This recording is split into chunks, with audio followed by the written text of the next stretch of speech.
yeah, good morning, everybody. Ben and Woods, 97.3 The Fan. Happy Thursday. Let's get our heads right on Thursday, November 13th. Already halfway through November, man. We are getting close to the end of the year. We are getting close to the Ben and Woods Christmas and holiday extravaganza. And oh, my God, it is every year creeps up on us. And trying to figure out some good, fun stuff to do. We'll be having some tier ones up here to the studio. We're trying to figure all of that out. But if it's the first you've heard of it, we do a 4-hour Christmas show and holiday show, and we celebrate, and we have fun, and we dress up, and we give out stuff, and we raise money for charity and all that. And it's just such a treat to do. But it's a real SOB to put together. It really is. Every year you try to raise the bar. And that's really where my head is at right now, kind of thinking about that. And then I get hit this morning from the little busy work beaver over there, Paul Reindl, executive producer of the program. Whoa. Right? Just the messenger. Sometimes they say don't shoot the messenger. I just shot you right in the knee. You didn't do anything. Paulie hits me with the busy work right before we're coming on the air. And my head's not in it. It's not right. And he's ruined my morning, just so you know. Ben Higgins, your friendly neighborhood sports anchor, joins us as well. You don't mind busy work. You like busy work. I do not. I was hit with the same busy work that you were. I put my nose to the grindstone for like 2 minutes. Okay. And got it done without the moaning and complaining that you do. That's fair. But when I get my head. Thank you, Ben. When my head is focused on the Christmas show, for which, let's be honest, you don't do much on the Christmas show. That's where I need to stay in that arena. I don't need to be sweeping up and cleaning up. I need to stay in the arena where we battle. You don't need me out there sweeping the floors, the busy work. I leave that to others. So very upset this morning. Paulie, tell everybody what I have to do now. I'm furious with this. I'm furious. I can't stand this. This to me, and I know it's not Paulie's fault. It's not Ben's fault. Here's what it is. This is what bosses do sometimes. They look around, they go, I got not much going on for myself. What can I do? What can I get these guys doing something, right? Let's get them doing something. Mm-hmm. Something. Let's update something. Let's lift the cash register up. Let's clean underneath it. Any married man also knows. Very, very. This happens in your home quite a bit. Married man, put in your day's work, whatever it is. You finish up in your task list. You sit down on the couch. You go, let's watch Rams Bills. Oh, no. I didn't tell you. We're cleaning out the garage today. We're polishing suitcases today. We're cleaning the garage door. Have you, when's the last time you cleaned your hubcaps? These kind of things, the busy work stuff. That's what makes me nuts. So I think our boss was looking around and he goes, you guys aren't doing S right now. Let's have them update some of these old promos. What? Why now? Why not at the end of the year? You do realize that when we divide things into the two columns, Woods is not a diva and Woods is a diva. This is going clearly into column B right now. I mean, would a diva say, let me take the lion's share of the responsibility for our biggest show? Would a diva do that? Or would a diva just walk in morning of and be like, what are we doing? I'm not saying that how's that divas work? Can't do a lot of work. They do, I'm sure. But you like all your work to be focused on the creative. Correct. And not the procedural. But sometimes everybody needs to do a little procedural work. You call it busy work. It's busy but work. Someone has to do it. Shouldn't be me. That's what I'm saying. My wife says you're showing yourself. I understand that. Yeah, we haven't. I've always been myself. We haven't even said what you have to do. All right, let's play it for them. This has been 6 minutes of ranting for, wait for it, 21 seconds of work. Maybe 22. I think what made me the most mad is that old boy over here to my left came in with his homework done. Old Four Eyes over here says to me, he goes, Oh, I did mine already, but I did not do yours for you. I go, what? So don't cheat off my answers. Don't cheat off my paper. I lived think through that in high school already. We're not going down that road again. this sucks, dude. This sucks. I'm not helping the cool kids get their homework done anymore. So we have, you guys know what these, what do you call them? Legal IDs. Legal IDs. All right. Play one. We are legally obliged Yeah. to play these at the top of the hour to identify our station call letters, where we're located every hour on Sure. the hour because of the Federal Communications Commission. Okay. KWFN and KWFN HD1 San Diego. Everybody needs a little time to warm up. That's why we ease into each show with a little foreplay at 6 a.m. Tune in to Ben and Woods weekdays from 6 to 10 a.m. on San Diego's #1 sports station, 97.3 The Fan. And Odyssey Sports Station. All right, if you've been listening to 97.3 The Fan for any period of time, you've heard that countless times because, Paulie, how long have we been playing those? I mean, every day since we've been every day for the last 50 4 or years. 5 years. How long no, have they but been doing that? those specific ones have been We have 4 legal IDs that rotating run. every hour for 4 years, Yeah, something like that. 5. Hey, Maybe. 5 years. How are the ratings last month? What share did we get? Oh, a 13? Wow, that's pretty good. If it ain't broke, what are we fixing it for? My car's running great. I think I'm going to take my transmission out of it and put a new transmission in. Makes sense. Wouldn't you like out there, tier ones, to hear something different every once in a while? They do hear something different. That's why they listen to Ben and Woods every day. At the top of the hour, though, over those 15 seconds. I'm really principled on this matter. I really Apparently am. so. All right. What if I just take what I used to say and flipped it a little bit? So it would sound something like, wait, how did that one start? It's whatever you want. I need 12 seconds of a liner, and What do I say? 5 of those seconds are that's Ben and Woods weekdays from 6 to 10. How on can someone San Diego's obsessed with #1 creativity not have enough creativity to come up with sports- 4 one seconds. 12-second line? I can't do it, man. I'm panicked. I'm panicked. David says I only listen because of those station ID clips. I get it. Yes. KWFN and KWFN HD1 San Diego. You won't find a better community of radio listeners anywhere. Join our Tier 1s to talk Padres, baseball, and more on Ben and Woods, weekdays from 6 to 10 a.m. on San Diego's #1 sports station, 97.3 The Fan. And Odyssey Sports Station. All right, So, I'm like, we just have- gonna flip his. We have the best audience on the planet, the tier 1s. Make sure to tune in to Ben and Woods on 97.3thefan.com. What? How does it go? Just write it out for me so I can just read it, please. I'm begging Ben, you. you're asking me to do your homework for you. I am. Weekdays from 6 to 10 a.m. 6 on to 10 San a.m. Diego's #1 on sports San station. Diego's #1 sports 97.3 The station, Fan. 97.3 The Fan. Now do it again cleanly. Okay. Did you say in yours? I can't even remember. Just come up with something. You Like don't have what? you don't have to do the same one.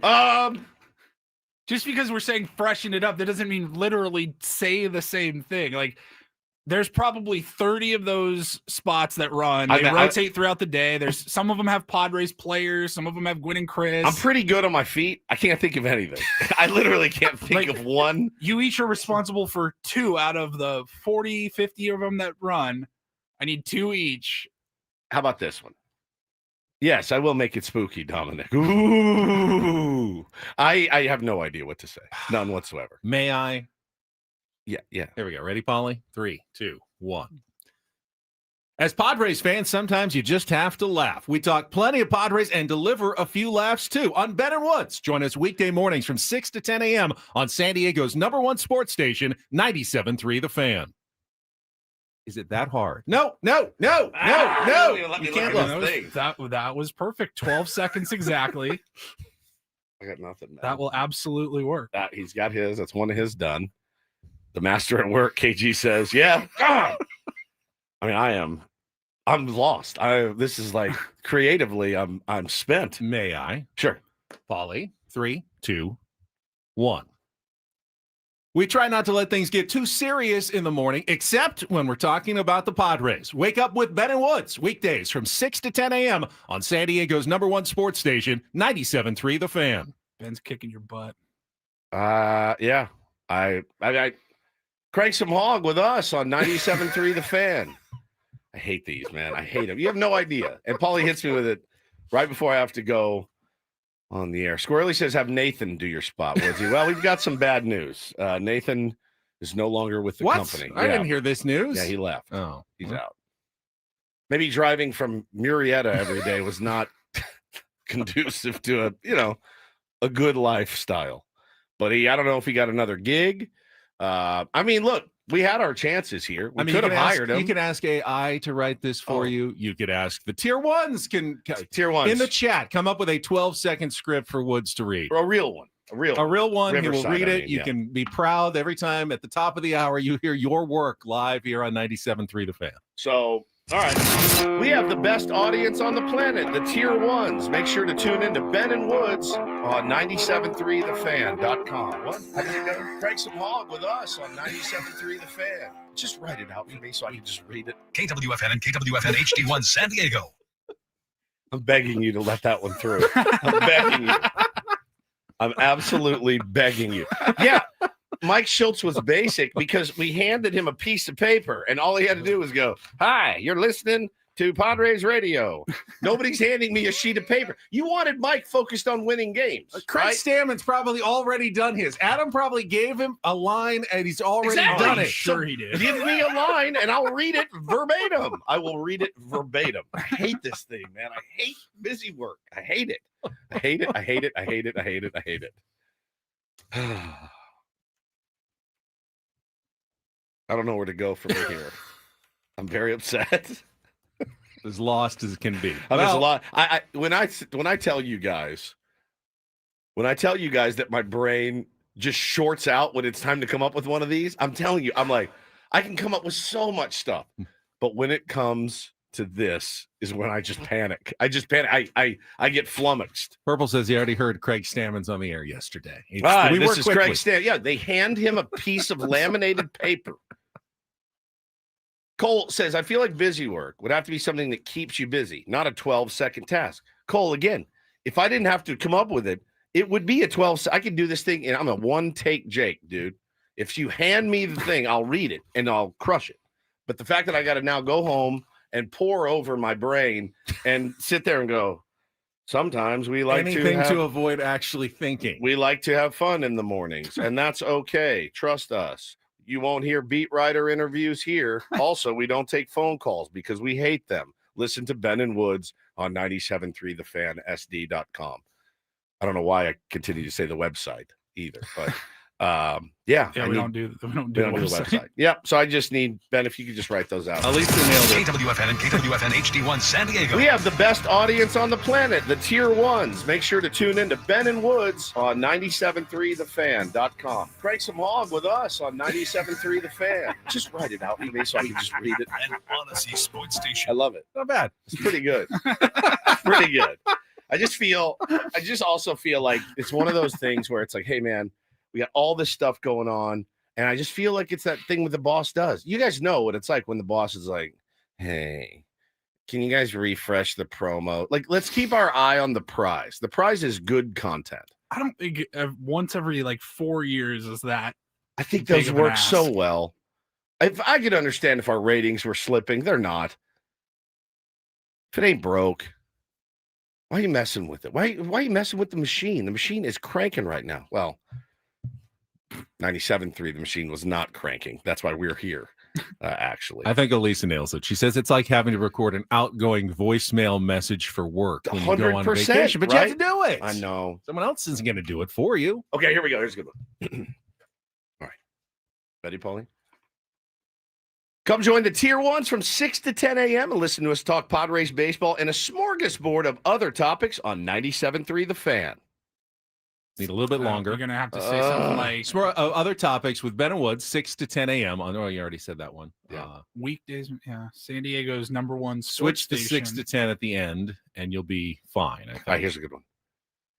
Get your head right. Listen to Ben, your friendly neighborhood sports anchor, and me and Paulie on Ben and Woods from 6 a.m. to 10 a.m., Monday through Friday on 97.3 The Fan. You're getting closer. You should Still probably need say some who more you time. are. Stephen Woods. Oh, I did. I And just say weekdays from 6 to 10 on See what I San mean? Diego's #1 sports station, 97.3 The Fan. That's how you get an extra couple of seconds. All right, get your head right. Listen to Ben and Woods, your friendly neighborhood sports anchor, and me on Ben and Woods. I can't do this. I'm done. I'll do it later. And by do it later, I won't do it. Would you like me to amuse you for a couple of minutes Please, after yes, all of I this? am. Gator Padre says, I'm already sick of these promos. How do you think I feel, buddy? But I got two really good ones sitting there. They're great. So yesterday, right after the show, I had to deal with some car trouble. My coolant had started leaking out of my engine, which I'm told is bad because if you lose your coolant, your engine will overheat and burn up and ruin your car. So put some extra coolant in to get it up to the dealership where I take my car all the way up to Carlsbad. So wait, you had to put coolant in here? I did. I had it in the parking lot. I had a You know how to do coolant? tank. Yes, I had a funnel? bottle of coolant. No, it's just splashed it all around.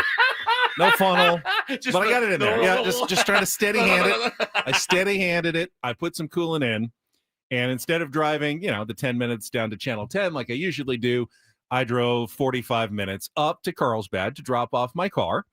They were very quick and professional, got me in, said, we do have a loaner car for you. Just give us a few minutes. I waited about 30 minutes, finally got my loaner car. Guy said, we'll take a look at it. And he said, you got everything you need. I did. I grabbed my glasses. I grabbed my phone out of my car, my garage door opener, which I always forget, but I grabbed that too. Nice. Get in my loaner car, start driving back to Channel 10. I get to, around the 52 freeway, Curdy Mesa, when I realize. Oh, don't say it. I left my laptop in the backseat of my car. Oh, my God. For work, so which I can't forgetful. do my work without my laptop. So get off the freeway, drive back another 35 minutes back up to Carlsbad to get my laptop out of the car, then turn around and drive all the way back down to Channel 10 to do the rest of my day. In all, I could have driven to Yuma, honestly, yesterday, going back and forth, up and down the 5 and the 805 all morning long because I am an idiot. You are very forgetful. And the reward for all of that was at about 4 o'clock yesterday, getting a video from my technician of coolant streaming out of something called a. I wrote it down. See, I forgot it here. It is a oil gasket housing. It's made up. That's what I think. The oil filter housing gasket is no longer functioning, and the repair estimate is $3,313.67 plus tax to replace it. Between that Oil and the filter $800 shirt you told us about, that's a hell of a couple of days. Housing gasket. It does sound made up, doesn't it? I mean, the good news is he does have a coupon online for 20% off with a maximum savings of $150 that we can put toward those repairs. That ain't nothing. It's a head gasket. The housing gasket. Is that a real thing? Benny says it's not made up. And then Tim says you're scammed for sure. Sounds bad. And if you think I'm crowdsourcing a better price out there, he is. Maybe. Hey, heading down to Little Italy with the wife. Anybody know any good free parking? Maybe a free meal? God, it's embarrassing, this town. Embarrassing. See that stuff all the time. All right. What if I replace your gasket for you and you write my lines for this? Deal? Okay. Let me at that thing. I bet I could crush it. Ben, yours worked, by the way. You're done. You're good to go. Thank you. You're I'm off good the to hook. go. He's off the hook? I'm Great. done. I will say that one doesn't necessarily affect the other, but you are very forgetful. I remember one time we all went to play golf. It was me, Paulie, you, and I believe it was your dad. And Paulie and I got there and we're BSing with your dad. And he's like, and your dad is, he's ready to go. When he's ready to go, he's ready to go. That man can walk a golf course in 45 minutes. 12-foot putt, it's yours. Take it, Woodsy. Really, it's for birdie. I don't care. Great. All right. That's 4 birdies today. So we're We're standing there kind of milling around the tee box. And his dad's like, where's Ben? And I go, oh, I don't know. I think he had to go home and get his shoes or his clubs or something. Homeboy here shows up, opens the trunk. We watch him, and then shuts the trunk. I go, where are you going? He said, I forgot my shoes. And you had to go back to your house and get your golf shoes. I think my problem is I am very routine oriented. Oh, yeah. And as long as I stay within my routine, great. It's the curveball. But once a curveball comes in, like a car change, all of a sudden, I don't have a process in my brain to do this, check everything. On my normal day, I'm fine. I don't really forget anything. But once something comes out of the ordinary, out of the routine, it does tend to flummox me. Can I give you a tip?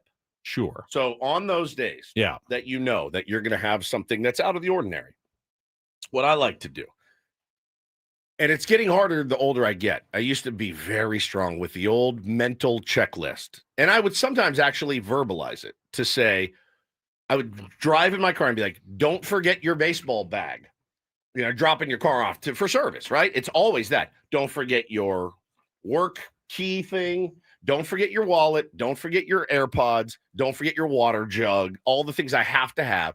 I would say it out loud. Now I'm to the point where I just put it in my phone.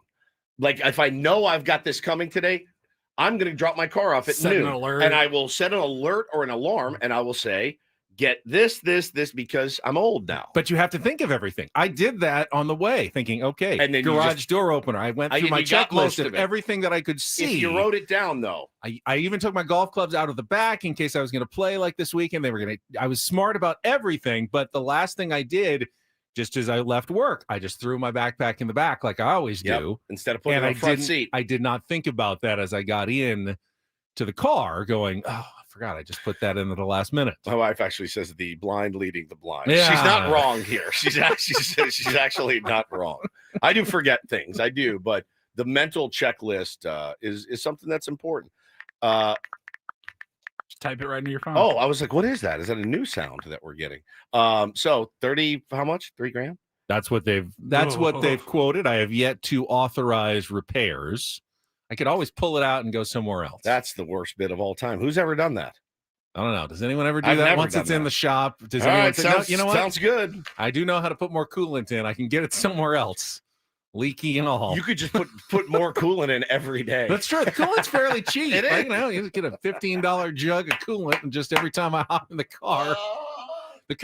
The problem is if you've just been driving, you try to open that thing is hot. Yeah. That thing is bubbling and hot. Yeah, so you have to make sure the car cools down a little bit before you fill up the coolant tank. It is a hot one.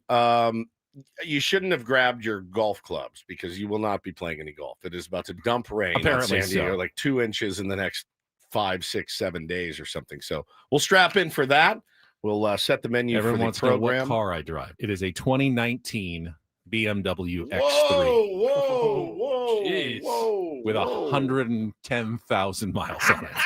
Easy. Check out the big A wallet nice on Ben. but somewhat older car. Yeah. Man. Wow.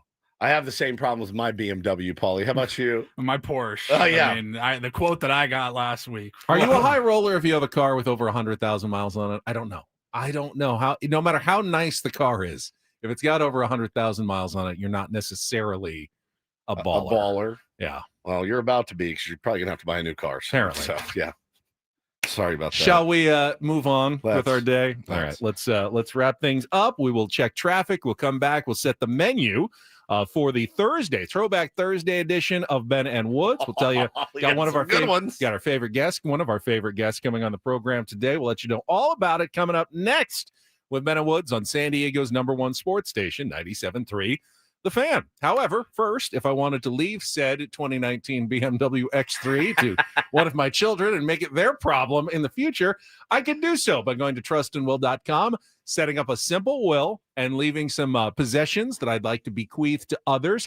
Or if I want to get a little more involved, same process online. I can set up a trust to take care of my family, help them avoid probate court, and get my assets to them efficiently and without the very expensive process of probate court after I'm gone. Yeah, from all I understand about probate court, it is not something that you want to have to go through ever. So go to trustandwill.com, use the code radio20 when you check out, and they're going to give you 20% off your trust or will. Take great care of you, make it really simple to do it. So guys, don't put it off any longer. I mean, it's a great time of year to do it. In that the year is ending. It's one of those things you can knock out before the end of the year. feel really good going into 2026. That's what we did last year. We knocked it out, had some peace of mind this year. That's what it's all about. I mean, you're going to be gone when someone uses it, but having the peace of mind while you're still here is worth a fortune. So why not get it done? Avoid the lawyer's office, avoid the expense. Just go to trustandwill.com. Use code radio20 at checkout for 20% off your Trust or Will at trustandwill.com.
And this pool on this roof.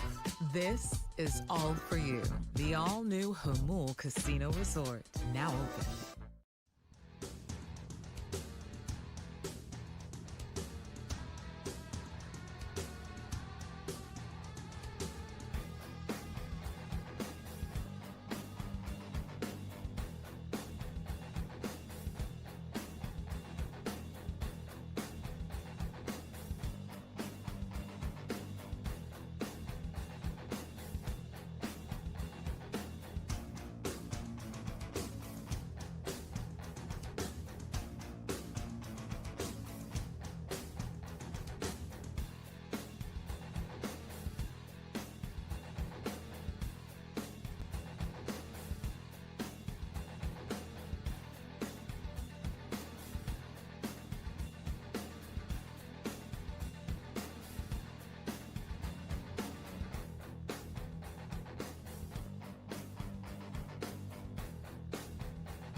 When are you going to authorize them to? Because you could authorize them now, and your car could be done by the time our show's over.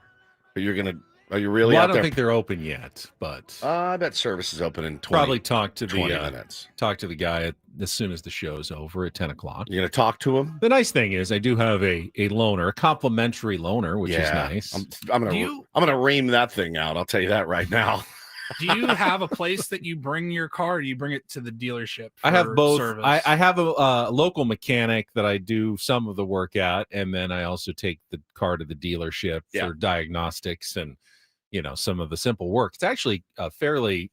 I've found them to be quite affordable for most things. This is the first time I've ever had the jaw drop and go, how much? Now, what? I've gone to the dealership once since I bought my new car, and it was just for the routine oil. They're like, oh, it's a complimentary or whatever, and I still ended up paying a couple $100s, and then I went for the next oil change, and it was the Woodsy special. It was like a $300 oil change. And I'm like, it's the best. Yeah, I'm going to Valvoline next time.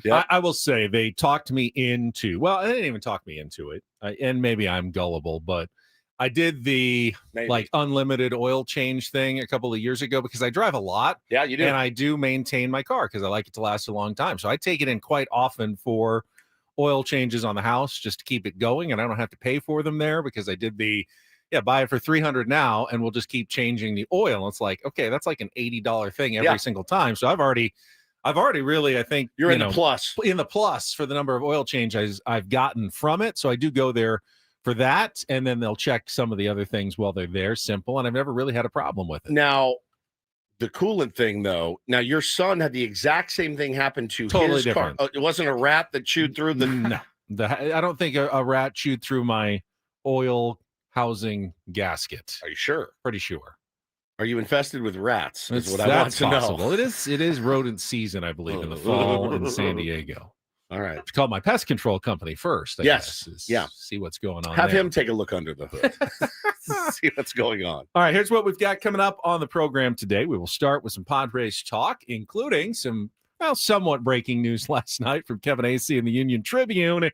Fernando Tatis Jr. will not be traded. And I hope everyone remembers that you did hear that on this program from hosts with brains first, after some national conversation that Fernando Tatis Jr. might be on the trade block this offseason. The Padres are denying that. We'll go through what Kevin Bob reported. Nightingale Too much credit now.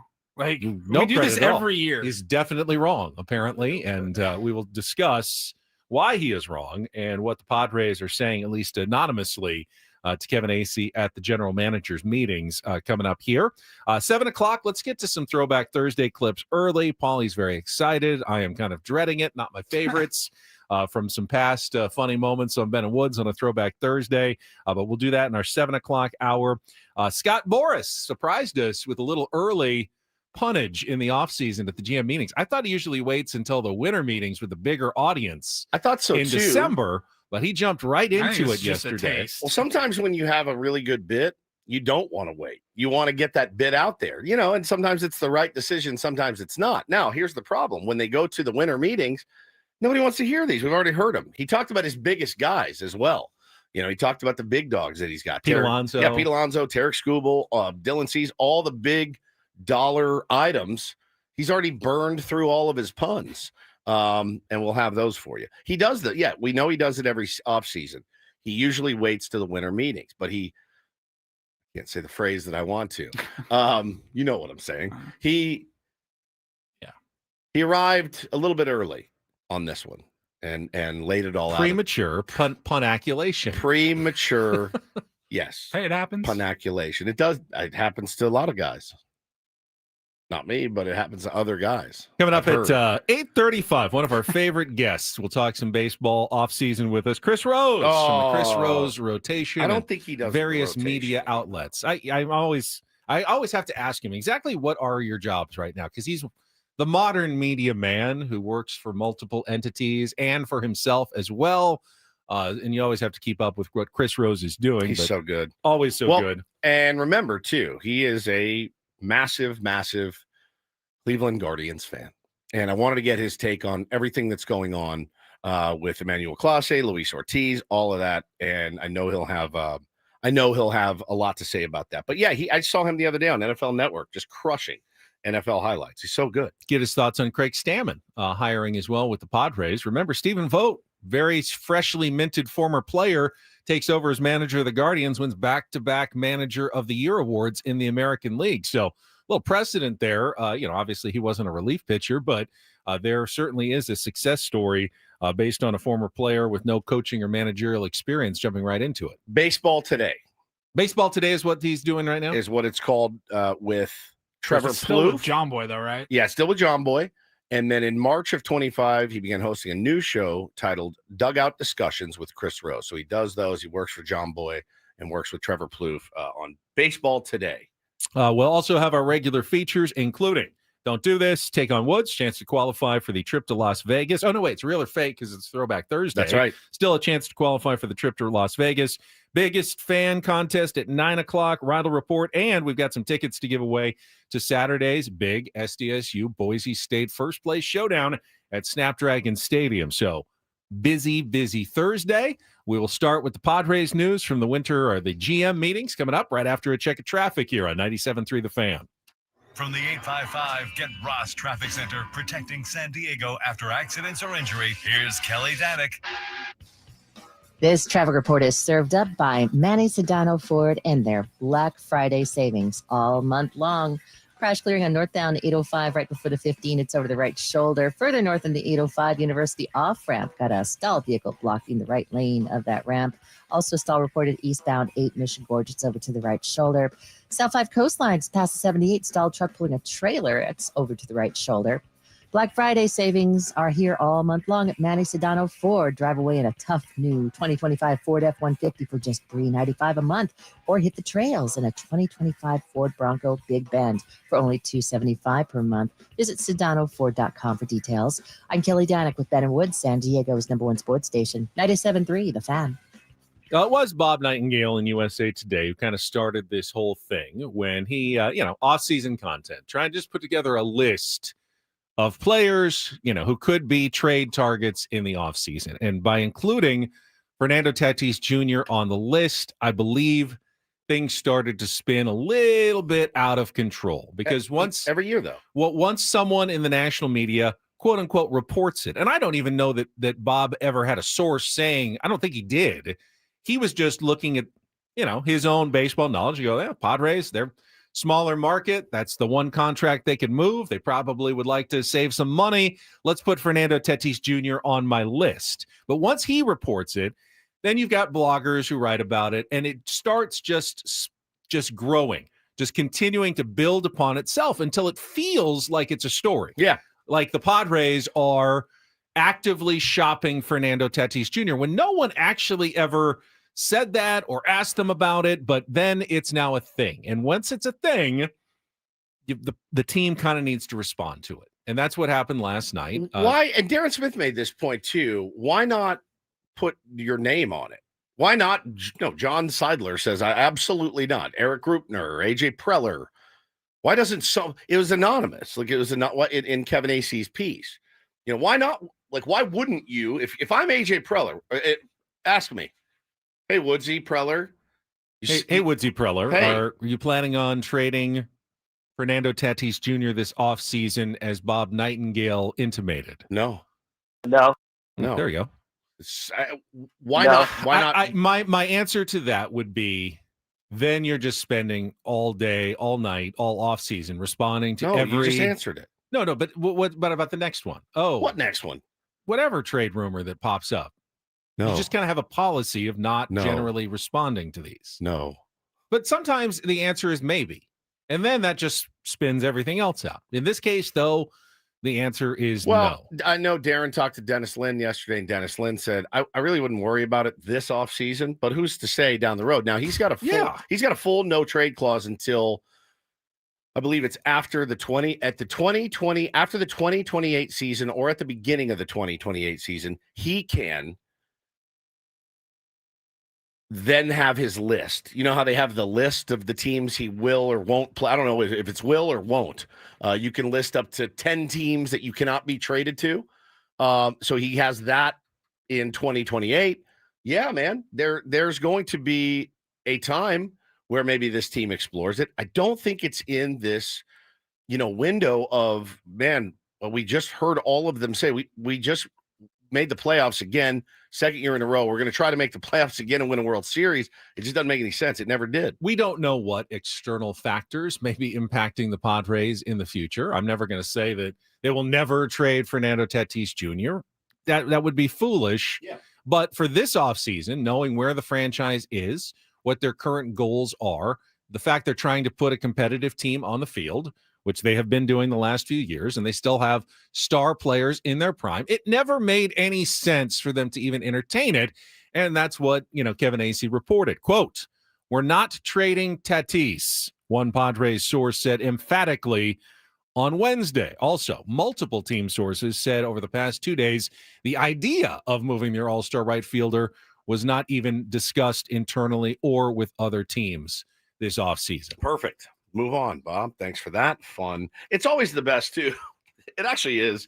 Like, once you know they're not trading him, it is fun to watch the other team's fans twist themselves into pretzels going, well, what could we, would the Padres take, Spencer Jones and this guy and that guy for Fernando Tatis Jr. And, the Red Sox fans are going, oh, what if we gave him, Rafaela and Jarren Duran and blah, blah, blah, blah, blah. No, it's a complete waste of time. You're spinning your wheels. Yeah.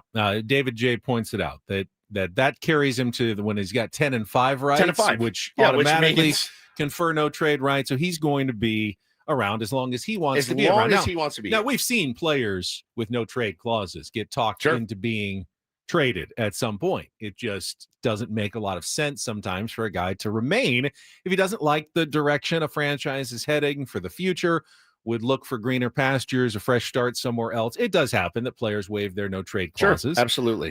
Financially, you can be incentivized to do so, but no one's going to do that now. No one wants that to happen. Now, a little nugget in this piece by Acee as well that I had forgotten about was that had the Padres not signed Fernando Tatis Jr. to the massive contract extension that they did in 2021, this would have been the offseason that he would have hit free agency. He had played out, team control, arbitration. This would have been his big offseason where he would have been the prize of the offseason free agent market. Mama. And the interesting thing is coming off a good, but not MVP, season, there would have been lots of interest, obviously, in Fernando Tatis Jr. Yeah. He would have gotten a huge contract, but the speculation is wouldn't have gotten like a 14-year deal like he did, or even like a 9-year, whatever's remaining. He would have had to taken a shorter deal, maybe with some opt-outs. Would have been big money, obviously, no doubt about it, over probably $30 million a year. But it may not have been the best season for him to hit free agency. Uncertainty coming up with labor negotiations, later this year and everything that goes along with that. Maybe he was smart to get the deal done when he did back in 2021. Yeah, I mean, you'll never know. I think, that was a deal that I think you look at it right now and you go, man, actually works out really well for the Padres because, today would have been. Maybe both sides. Yeah, maybe both sides. It's a good point. But yeah, look, it's always nice to hear that because I do think we does it have to be said they're a better team with Fernando Tatis Jr. on it. Breaking news here on Ben and Woods this morning. Every team would be. Yeah. Even if he hit like 250 with 12 home runs. Yeah. Honestly, the level of defense and what he can do on the base paths makes him a very valuable player for any team. The fact that he can hit 280, 290 and hit 30, hopefully plus home runs in the future. Didn't quite get there this year, but he's got it in him. Makes him a potential MVP type player. Yep.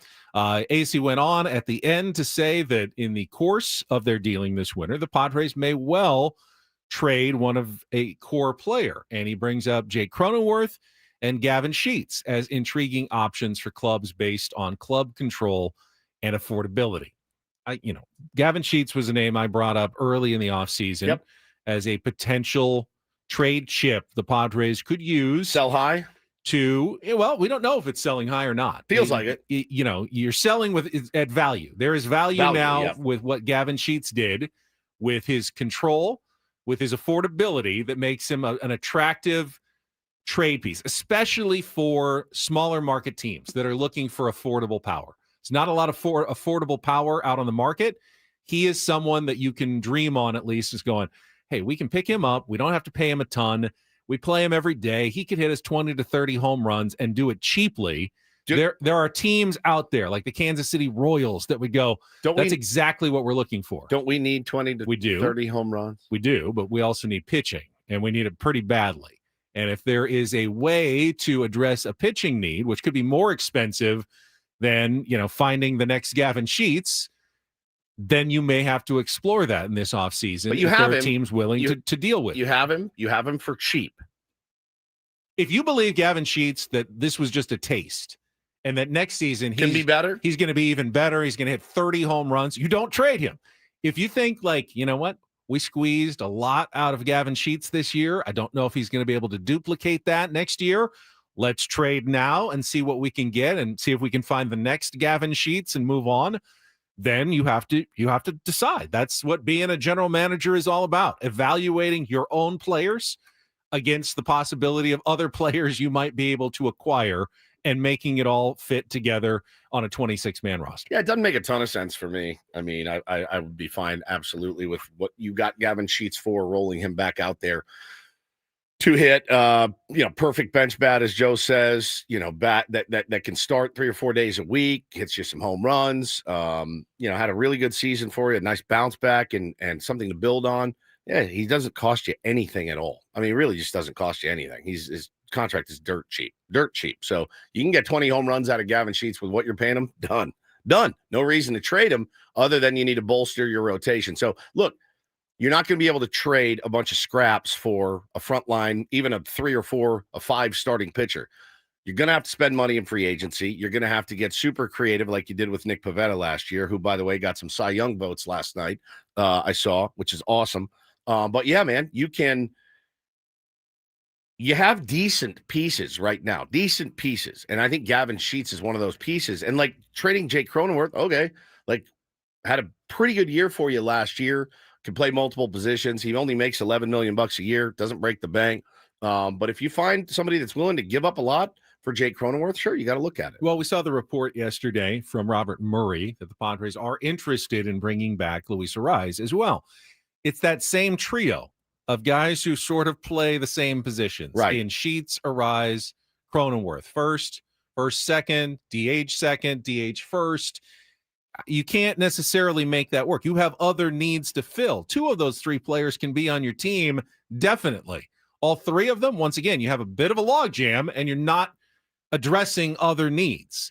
And while Gavin Sheets is very affordable, think about it this way. If you have to fill 2 spots in your starting rotation with free agent pitchers, that could cost you 30, 40, 50 million per on contracts just to get, Nick Pivetta types. And there's no guarantee they're going to pitch as well as Nick Pivetta did, but you're going to try. But that's still expensive. If you can trade those for guys who are making, $8 and $12 million this year, and you fill that for 20 instead of 80 or 90, in a way, Gavin Sheets just saved you $70 million by trading him rather than keeping him. Yes, you'll have to go out and find some power, but guess what? That's all that money that you didn't spend on starting pitching in free agency that you can possibly go out and find a bat and apply it toward that. I don't know that they think that way, to be honest with you. That's exactly how that's how all general managers think. What's the best way we can buy as much good players for the least little amount of money? Possible? No, but I'm saying the opportunity cost, essentially, what you said of trading Gavin Sheets away, then having to replace the 20 home runs. But I also you just said, so you're thinking you could trade Gavin Sheets for pitching? Possibly. Maybe. I don't know. I mean, I say he's so cheap, he's so affordable, he's such a good fit here. Why mess with it? That's a very valid argument as well. Why? There's no reason to. And then this whole, let's just go find 20 or 30 home runs. I've heard that bit before. You did last year. I heard it last year. That first baseman. Everybody finds a first baseman. Gavin Sheets, 20 or 30. There he is. They did. Let's trade him now. All right, when we come back, how about a little Throwback Thursday? Oh, boy. Sal Powell returns. Coming up I next. look forward to it every year. On 97.3 The Fan.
This hour on 97.3 The Fan is brought to you by SD Collectibles. Get ready, sports and Pokemon collectors. SD Collectibles Card Show is back at Liberty Station with over 100 vendor tables, November 22nd and 23rd. Find sports cards, Pokemon, memorabilia, and more. Visit sdcollectibles.com for info. That's sdcollectibles.com. Now, Don't Do This coming up. We're going to give away some SDSU football tickets a little bit later in the program. Obviously, biggest game for San Diego State, Woods, I don't know, in several years. Winner takes sole possession of first place in the Mountain West, has the inside track to hosting the Mountain West championship game and winning the conference title, obviously. Football. Yes, Right. Loser may miss out on the conference championship game entirely because 2 losses, not have the tiebreakers. It's an absolutely immense game for San Diego State football and Sean Lewis. Like maybe the pivot game of his entire tenure as head coach. He wins. Things continue to blossom for Sean Lewis. San Diego State football is reborn heading into the Pac-12. He loses. You lose any momentum you started building this year. Fans go, yeah, that's what we thought. So long with that program. Let's focus on basketball season. It is an absolutely huge, immense game on Saturday, which makes the loss this last weekend even tougher to stomach if you're an Aztecs fan. Because there was that time, and you're guilty of it. Man, just imagine there actually is a chance to be in the playoffs. Playoffs? There's no playoffs now. No. So that ship is sailed. That probably wasn't before. Correct. I'll say this: if they win this week, last week's loss will be quickly forgotten. Yeah, for sure. This week's game is much more important. Yeah, the trap game got them. Had they won last week and lost this week, wouldn't have been great either way. Right. But they still could have, gotten into the Mountain West Championship game as a road team. Winning this week has always been the more important task. Boise State is the gold standard for football in the Mountain West. No doubt. You want to consider yourself at least somewhere around the level of Boise State. To do that, you have to show it in your home field this Saturday night. A beatable team. They don't have their starting quarterback. He's hurt. How's our starting quarterback? I don't know. He's banged up too, right? Also banged up. Yes. Yeah, that's it's. I think for a program like that, they're already bowl eligible. Yeah. They are. Yeah, they're already bowl eligible, okay. But what does going to the New Mexico Bowl do for you? Where did you go last year? You didn't make it. You didn't do anything, right? So there's at the very least it's money for the program. It's money for the program. But there's a big difference between New Mexico Bowl money 100%. And if you win the conference, go to the LA Bowl, play at SoFi. 100%. Probably like $1.5 million or something versus there's no doubt, but $400,000 payout for the Arizona Bowl or New Mexico Bowl. You want to win the conference at the very least. But again, the stepping stone of at least being bowl eligible, smashing the over on the number of wins the entire country thought you would have. There's something there. Look at me spinning it positively for SDSU. I again, you do need to win this game. I don't know there are stepping stones. No, why not? Why is he not allowed a stepping stone? Okay, it's not like they were at national prominence, and then he, and it's definitely a step up. But do you get to keep any of these players, or do they all transfer out? Every coach Power goes through this, Power 4 schools. You win your conference, you go to the Big 12. You may get the Pac-12. You may get more transfers in, but you may get more.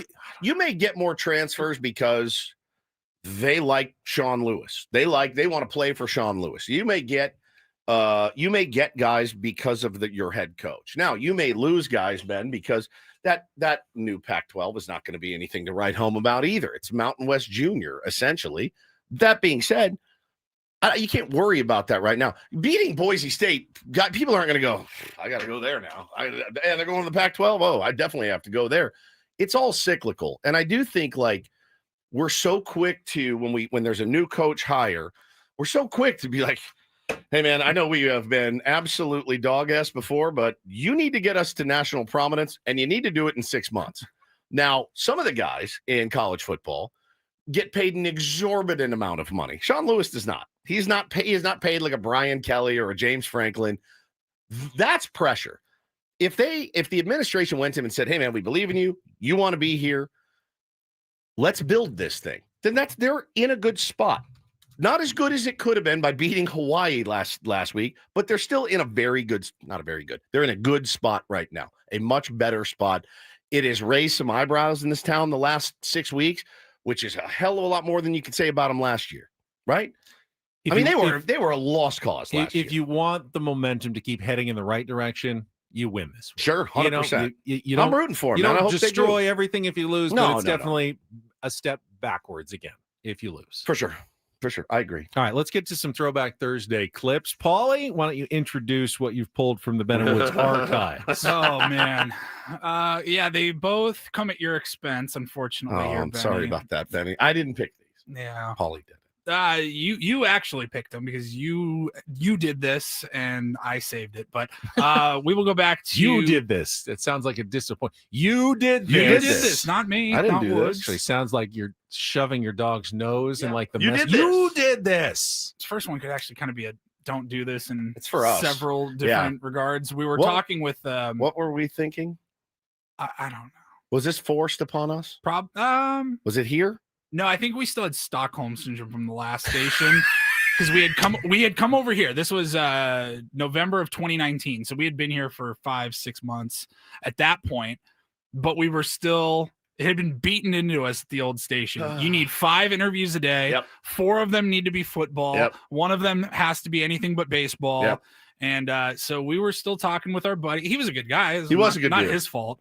But our fantasy football insider, Joe Bartel, and Ben had a little bit of an accident while we were on the air, and he didn't turn off. If your mic was turned off, nobody would have ever known. Right. But you left your mic on. Yeah. Those are generally more less competitive leagues where that ads shouldn't be really happening. But it's still one of those things where again, rules and understanding the rules are such a key component of fantasy football because you can't control anything else. Talking to Joe Bartel here on Ben Woods. I don't know if you heard my partner's coffee cup just fly across the room. Did you not like his advice? He plowed through. He like a really pro, didn't did. He? There's no way he didn't hear that. Oh, everybody heard it. It sounded like a cowbell. It sounded like you took this giant eco Yeah, water just jug clang. and just like smashed Probably it like against the microphone. like a jump ball that nobody catches. He just throws it up in the air, just bang. I want to hear the clang again. Competitive leagues where that ads shouldn't be really happening. Oh. Credit to me as well for not immediately throwing like, hey, what the hell just happened? I love vaguely it. remember. Nowadays, it would have been an immediate stop. Immediate. Yeah. stop I vaguely down. remember Hang you and on, I Joe. just- Hang on. we were just sitting there with our hands over our mouths, like, what is happening? This is Competitive leagues where YouTube. that ads shouldn't be really happening. Oh, But it's still Oh, one of those things where Butterfingers. I don't remember how I dropped it like 4 times in the same sequence. It's so good. leagues where that ads shouldn't be really happening. Is there a worse radio than fantasy football experts? I have no need for it anymore. Good luck with your fantasy football team. Absolutely. We're not going to help you. Is it? Hey, go get Justin Jefferson or trade for like it's. I don't play fantasy. I play sports. fantasy baseball like a madman. I used I don't to. listen to experts. When I was in high school, I used to play a little bit, and the show that I grew up on, they would have their guy every week. Every week. And he would take calls. They would just rip like 30 guys would and call people in would call and be like, hey, hey, I've got start this guy. Or Justin sit. Jefferson or Puka Nacua That's this radio. weekend. That's radio for one person. That's radio for only, one guy. Only that person's team, because no team is the same. So your circumstance is completely different than Right. every other fantasy And football every owner in league America. is different. I I will would sit grant you, there. in mid-August, you want to do a show and give you some sleepers, like, hey, you're about to do your draft. Fair. Hey, guys that are going to be late round pickups that you should look for. Sure. If I'm a fantasy football player, I'll listen to that because that applies to everybody. I'm about to do my draft. Hey, avoid these guys. I bet they're going to be overdrafted. Pick up these guys instead. That's not bad advice. After the season starts, You're on your own. there's absolutely no reason for fantasy Dude, football talk on the radio. This guy, none at all. It was Softy, our buddy up in Seattle. He would have a guy on every Thursday during the football season. And I guess if you were listening, all you would do is just sit and wait for one guy on your team, maybe two to get mentioned. And then you got to, even if you don't have the other player in question, you're like, all right, well, what's he going to say about my guy? Oh, he doesn't think I should start him this week. It's not good radio. All right, waiver wire talk is helpful, especially deeper into the season. maybe there are certain guys that are available in 80% of leagues, and you can say this guy's probably available in your league. You might want to take him. That's about the extent of what you can really advise, because some leagues those guys won't be available. I'm like, oh no, he's not available in my league. Someone already got him. Yeah. So who are you talking to when you're trying to give fantasy football advice during the season? I don't know. Tough. All right. It's well, not good. Made even worse when you clang around your coffee Fair cup. enough. Yeah, fair enough. Now this one, though, And then this just a few days later, this is a Hall of Famer. Yeah, this one is tough. This was just a few days later in 2019. Again, More football interviews. You're much better now. Thanks. Much better. Lots of improvement. It was pretty bad. I know this was awkward, and it was definitely You're partially red right my now. fault. You are red But as a beet. Sal Powell has never really accepted his share of responsibility for how off the rails this went. You give him a free pass because what? Because he's Sal Powell? Correct. Yeah. Yeah. Because He's the guest. he did not make this easy at all. It's not his job. It's our job to make it easy for him. I get that. I'm not denying my responsibility. I'm just saying it was a tough situation. You came in like a wrecking ball. This awkward, cringy Oh. minute Can't look at happened him. 6 years ago yesterday. And we had Sal Powell on. We had him on a lot actually was back in great. the day, and he was always good. He loved coming on here in San Diego. He had just signed a new extension with ESPN. We're like, let's talk some football. Let's congratulate him. He was a veteran. I believe he served in the Navy. Yeah. And it was Veterans Day. So we're like, that's a great interview. Perfect. Let's talk to him. And Ben had other ideas. I mean, those are the three quarterbacks I want. Well, that of course. that I Super want- Bowl of course I interception want- obviously was huge. Of course. The of one course, last night there's didn't one end up other costing him. There's one other quarterback that I want, and that's Nicky Five Fingers Foles. You know that. Of course you do. Let's talk about the NFC East a little bit. Let's talk about the NFC East a little Nicky bit. touchdown, baby. He's back this week, week 11. Come on, let's talk about Nicky touchdown back. Come on now. Where do you go? I don't know where to go. Sal, congratulations on the new The deal. new deal. Hey, Again, thanks for having happy- me on your show. This happy was a lot of Veterans fun, Day. really. It really was. This is It was great. amazing. This This is is, You amazing. guys are a lot of fun. we'll I have to do it really again enjoyed soon when talking football. I'm a competent host. I can't. Thanks, Sal. Bye. You're the best. Bye-bye. Thank you, Sal. What was that? Oh my God. Is he mad? He's not I mad, don't think is he's he? mad. No, he was a star. He hung up on us. Then he He's a had huge the, star. Yeah, he hung up before I could even put him on back on hold. he had the fake laugh, and then you had the About the NFC East a little bit. Ben had the Purple says every time I hear it, I want to die. Imagine how I feel. So elite. Oh. So elite. It does give me. You just couldn't stop. You couldn't Like, just- stop yourself. You got nervous. I just thought I got a little nervous. He just kept talking. I just kept talking. I thought one of us is going to stop Like, talking. did you used to do this on dates and stuff, like first dates, where you just like, blah, blah, blah, blah, blah, blah, blah, blah, blah, blah. She's like, I'd like to talk about myself at some point. And then you go, ha, ha, ha, ha. Well, Of course. that I Super want- Bowl of course I interception want- obviously was huge. Of course. the of one course last I night just didn't want end up the costing quarter- him. See, like right there, you Just stopped stop. for a second. Just you gave yourself stop. a breath. You could have just stopped right there. I could have. Even like the, oh, my bad. Interception obviously was huge. Of course. The of one course last I night just didn't want end up the costing quarter- him. I'm begging you. I'm begging you. I'm begging you. I'm begging you. Yeah, The NFC East a little bit. Oh my God. Anybody else pouring sweat right now? You are so red. I'm red for you. Hey, I think Wait. he was making fun of you with the laugh. maybe. But when you feel pain, I feel pain. Just so you know. So I feel your pain. Five Fingers Foles. You know that. Of course you do. Let's talk about the NFC East a little bit. Oh, no. Our laughs aren't great there. They're either. not. We were awful. We're both not great in that segment. Forced fun. That's why we don't do a lot of football interviews, guys. That's it right there in a nutshell. Forced fun. Holy cow. That was a rough week. That was tough. No, that was made me very nervous. Ben Journo says, didn't Ben say someone had a heart attack and it wasn't him? Yes, that happened. That's not this week's throwback clip. Don't throw other mistakes I've made. We'll that wait. one, hang on. We'll wait on that one. That clip mortified Ben so much that out of respect, we actually don't have. We that don't one have it saved. anymore. That, Yeah. Maybe it's out there somewhere. If anybody You can has it, find go ahead and send it to us. Yeah, but we can use it, I but- think we said if you could get rid of one thing, what would it be? He said that one. That was like And- the number one. Well, in his defense, it was Friday, right? Mhm. He worked back then. He would literally work like he's like, oh, I got home. I went to bed at 1:30 and I got up at 4 to come in and do this show. And so Friday he was done. He was toast. He's much better now. You're much better now. And I simply confused two of the Padres. I flipped Bobby Dickerson and Wayne Kirby. Wayne Kirby. We Just had Wayne Kirby on. biological details. Yeah, I just flipped no big them deal. one to the other. And it Well, was they do look it very was similar. in- They're They don't similar look looking anything. guys. Yeah. But we're not looking at them when we're interviewing them. This was on the phone.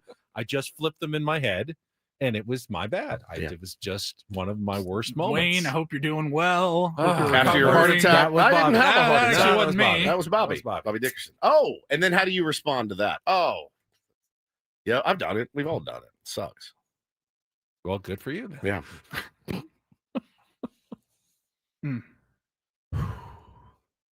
Thank you, Paulie, for pulling those. You're welcome. Sorry, Benny. All right, we Feel your pain, man. we will lead straight from that into don't do this. Which Yeah, seems well, there it somehow was. appropriate. And I have Oh boy, is this a rant coming? well, I was excited about this MLB Open Golf Tournament in Las Vegas. You're not anymore. And now I am simply Incensed. perturbed Yeah. by the whole thing, and I will explain why. Coming up next on Ben and Woods on San Diego's #1 sports station, 97.3 The Fan. Well, speaking of golf, my friends, many golfers head to QC Kinetics. You get a little bit older, the legs, the hips. In your dad's case, Benny needed to go into QC Kinetics for his hips. Guy loves to play golf, loves to do stuff. Played basketball many years. Your joints start to degenerate, and you wake up in the morning and go, I can't even get out of bed, much less go out and play 18 holes. Doesn't have to be that way. Go to QC Kinetics right now. Relief is so much closer than you think. Doesn't have to come from a scalpel. What if it could come from your body's own regenerative power using natural healing factors that help restore and repair damaged tissue, reduce inflammation, which is so huge the older you get, and relieve pain at its source. This is not science fiction, guys. It is your body's own comeback story, powered by the very cells that built you in the first place. No surgery, no pain pills, no long recovery. Just your body remembering how to feel alive again. Worked wonders for my wrists. Couldn't be happier with the results from QC Kinetics. So the freedom that QC Kinetics helps people rediscover every day. You cannot put a price on it, guys. It's just incredible. So great time to book your free consultation with Dr. Jackson and his staff. Call QC Kinetics today at 619-614-PAIN, 619-614-PAIN. Once again, 619-614-PAIN.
And this pool on this roof. This is all for you. The all-new Hamul Casino Resort, now open.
Stay tuned. Your chance to win some San Diego State football tickets coming up. First, though, it's time for Don't Do This. It is brought to you by Trust and Will. Don't. Leave your entire estate, house, kids, and life savings up to chance if and when you die. Do. Set up a Trust or Will online at trustandwill.com. This is a lot more affordable than you think. Visit trustandwill.com for more info. And thank you for participating in that sponsor read. I know it's busy work that you don't generally enjoy doing.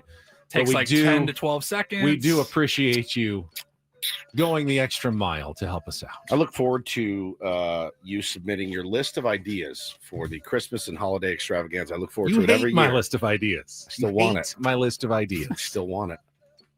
All right, let's start with an event that I thought was kind of cool in conjunction with the MLB general managers meetings in Las Vegas and the MLB awards show this week in Las Vegas. They are hosting the Capital One MLB Open Golf Tournament at Shadow Creek. Cool course. A lot of good baseball players who are also golfers, with 2 players representing every team. And most of them make a ton of sense, like Adam Jones representing the Orioles and John Smoltz representing the Braves. Smoltzy and Michael Harris II. I mean, that's just a great comp. You see them, you go, that's the Braves. I know that's the Braves. Absolutely. The Marlins have Gary Sheffield and Jacob Marcy.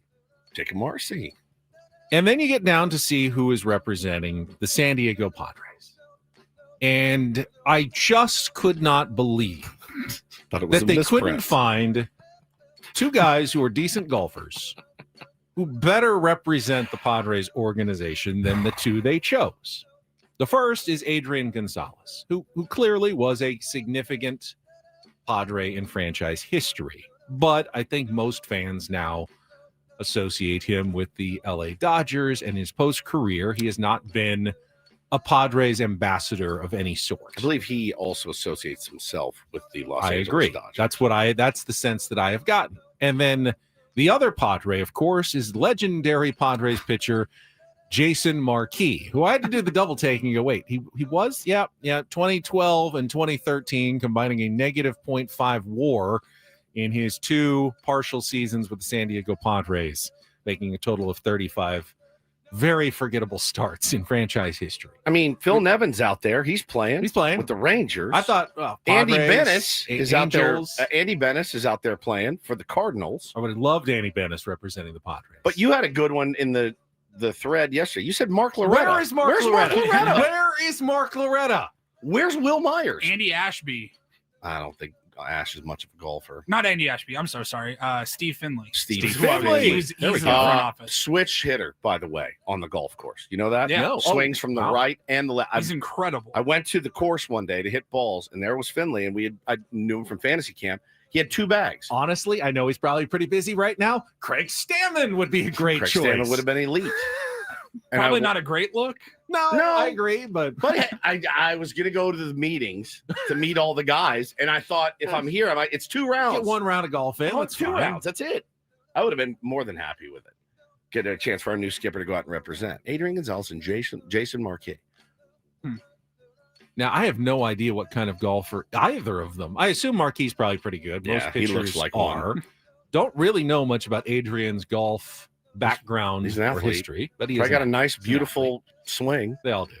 This Blue Jays team, Ernie Clement and Joe Carter. How cool is that? Get Carlos Quentin out there just banging out drives. Yeah. I mean, just someone else, please. All right, I'm going to call the winner right now. I'm going to go ahead and go with Team Braves. Team this Braves. one. Yeah, I'm going to say Michael Harris II and John Smoltz. Or my 1A potentially is going to be the Twins with Royce Lewis and Aaron Hicks. Aaron Hicks is like a minus. What is it? Minus is plus. Plus is the best. He's like a +4. I look at the names that are under the radar. Like, why did they choose these guys? I bet it's because they're really good golfers. The Nationals, Riley Adams and Tyler Clippard. Yeah, I bet they're really, really good for some reason. Well, Nationals legends. Nationals Brian legends. Wu and JJ Putz.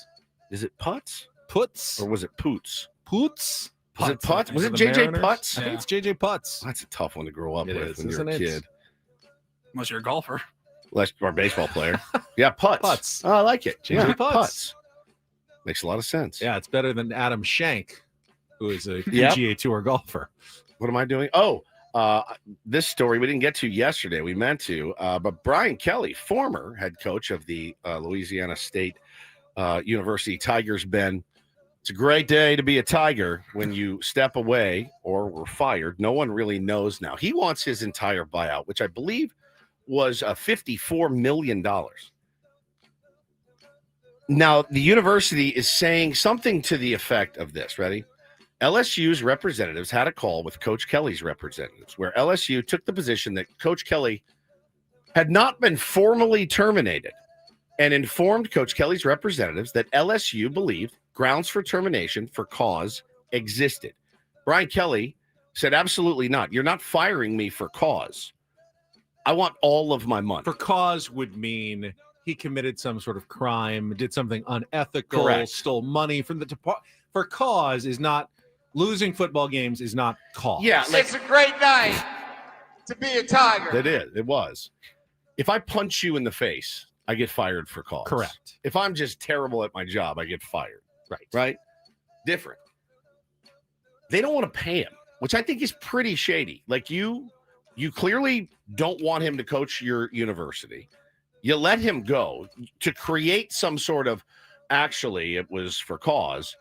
It happens all the time. It absolutely happens all the time. He wants his full money. They offered him about half, and he goes, nope, I want 54. Why would he take any less? What he shouldn't, especially if there's no cause. And so now they're don't do this. Actually, goes to LSU. Of here. course, Yeah. of course. And now they're threatening, with legal, big legal thing. They're thinking maybe if we make it expensive enough, he doesn't want to pay lawyers How and do everything. they define cause? Like It's losing in and the not going in the it's direction. probably in the contract, but losing is not. That's not any cause. part of this, right? Nope.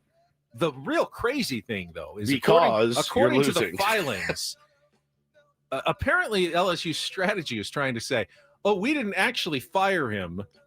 He just didn't. He stopped showing up to work." What?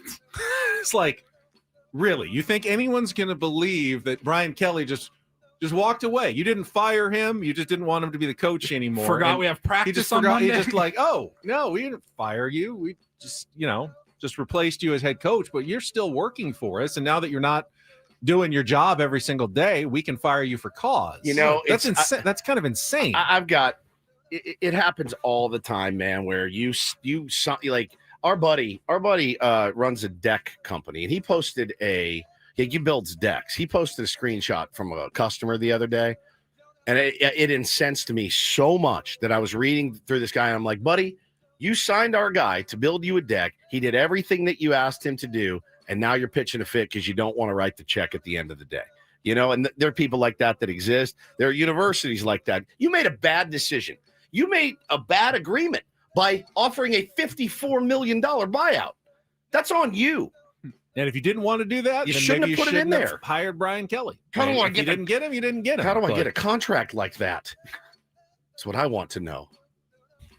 Feels like you're more indispensable to 97.3 The Fan than Brian Kelly was to LSU football. I would like to think so, but not worth $54 million bucks. Man. All right, finally, how about a little do this on a Thursday? This I love. Mega Saw this yesterday from our colleague. Want to congratulate Tony Gwynn Jr. and his daughter, Michaela Gwynn, senior, I believe at Mount Carmel High School, who officially has committed and, according to the Post, will attend Grand Canyon University and play for the women's soccer program as part of their class of 2026. They said, rounding out our class, a household name, a speedy winger from San Diego. Welcome to Lope Nation, Michaela Gwynn. Nice picture, celebration. Congratulations to Tony. What a proud moment to have your daughter commit to play college athletics, following kind of in footsteps of Tony Gwynn, but in a different sport, obviously. It's got to be the best feeling. It really has got to be fantastic. Tony, very happy for you and the family. Yeah, very, very happy for you guys. Very jealous. I'll say it. I'm jealous. 100% jealous. I saw it, and I don't really feel a lot of jealousy or envy. It was more like, man, I hope I get to experience that feeling. It wasn't jealousy. It was, I hope I get to experience that feeling one day. One of my kids sits down and says, I've made my decision. I'm going to DeVry, just like my dad did before me. I just want to know that feeling. And then Texas Tech. And then Texas Holy Tech. Cross. And then they were moved back for a while, take a year off, work at a gas station. Just want to follow in Dad's footsteps. Yeah, then eventually kind of figure out. Finally graduate, sell some motivational posters. Catch a couple decent bad habits all along the way. Come on back to live with mom and dad. Find a job, meet a friend that works in radio that thinks they'd be pretty good, and then moves across the country.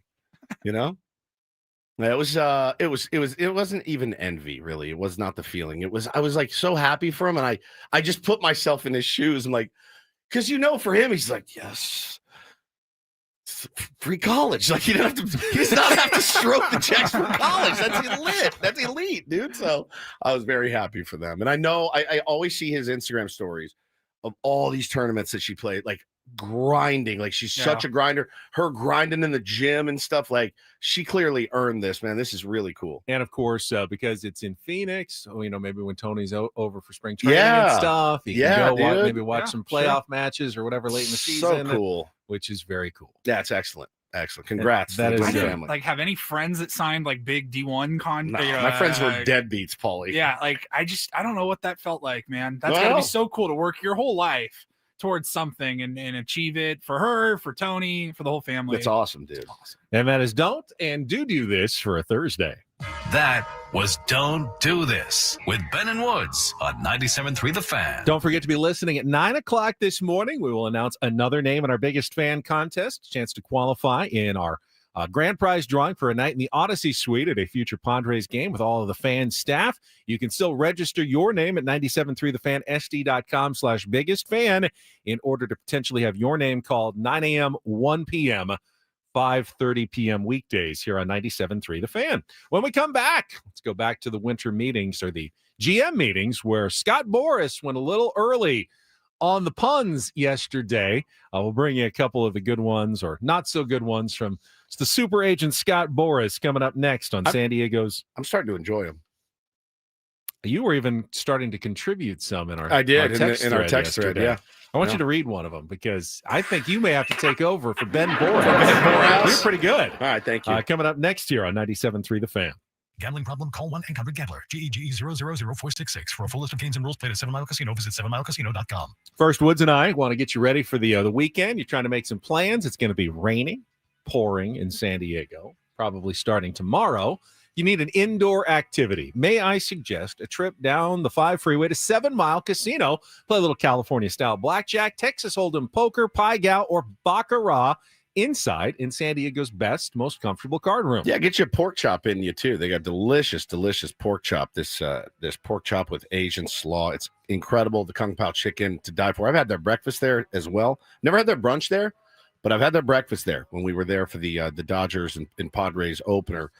Was absolutely fantastic. Everything I've eaten there, the salt and pepper wings, I mean, everything there is elite. So check it out for yourself, 7 Mile Casino. Best part, just 7 minutes from downtown. Yeah, you don't have to drive way out into the East County, especially in the rain. I mean, imagine treacherous roads, 40, 50-minute drive, and then all the way back. Don't have to worry about that. A quick drive down the 5. Get off at E. You're already on Bay Boulevard, west side of the freeway in Chula Vista. You're pulling in. Moments later, you are playing at 7 Mile Casino, just 7 minutes from downtown.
Hey, player, this is all yours. This room with this view, this pool, on this roof. This is all for you. The all-new Hamul Casino Resort, now open.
Don't forget, we got Chris Rose coming up at 8:35 this morning, just under an hour from now. All guests on Ben and Woods appear on the David P. Shapiro fan hotline. David P. Shapiro criminal defense attorneys helping good people regain control of their future when charged with a crime since 2010. Visit davidpshapirolaw.com. And speaking of good people, before we get to some good audio from the MLB general managers meetings, I just wanted to recognize a former colleague of mine who passed away last night at the age of 69. You might have seen him on network television for many, many years on ABC, 2020 on the evening news. Jim Avila, who was their senior correspondent and really one of the most professional reporters I ever had a chance to work with. He actually retired from the network, didn't love retirement, so decided to come back and work at a local station for a while and chose ABC 10 News here in San Diego. And he was just incredible to talk to, just hearing the stories of all the foreign countries and people that he's interviewed over the years and the stories that he has done. And he fell into some ill health in the last year or so and passed away last night. But one of the good guys and just a truly remarkable journalist that I had a great honor of getting to work with for a little while. So save that, Paulie, for when I pass away, and then just take that exact, because I'm afraid what he'd say. So take that, splice it into whatever that morning, if you guys are still here, and just use that eulogy, because that was beautiful, Benjamin. We can do that. All right. If we could for Jim, though, in Ben and Woods fashion, 100%. Please. And I really hope we can see more unity and more peace when already things are so difficult.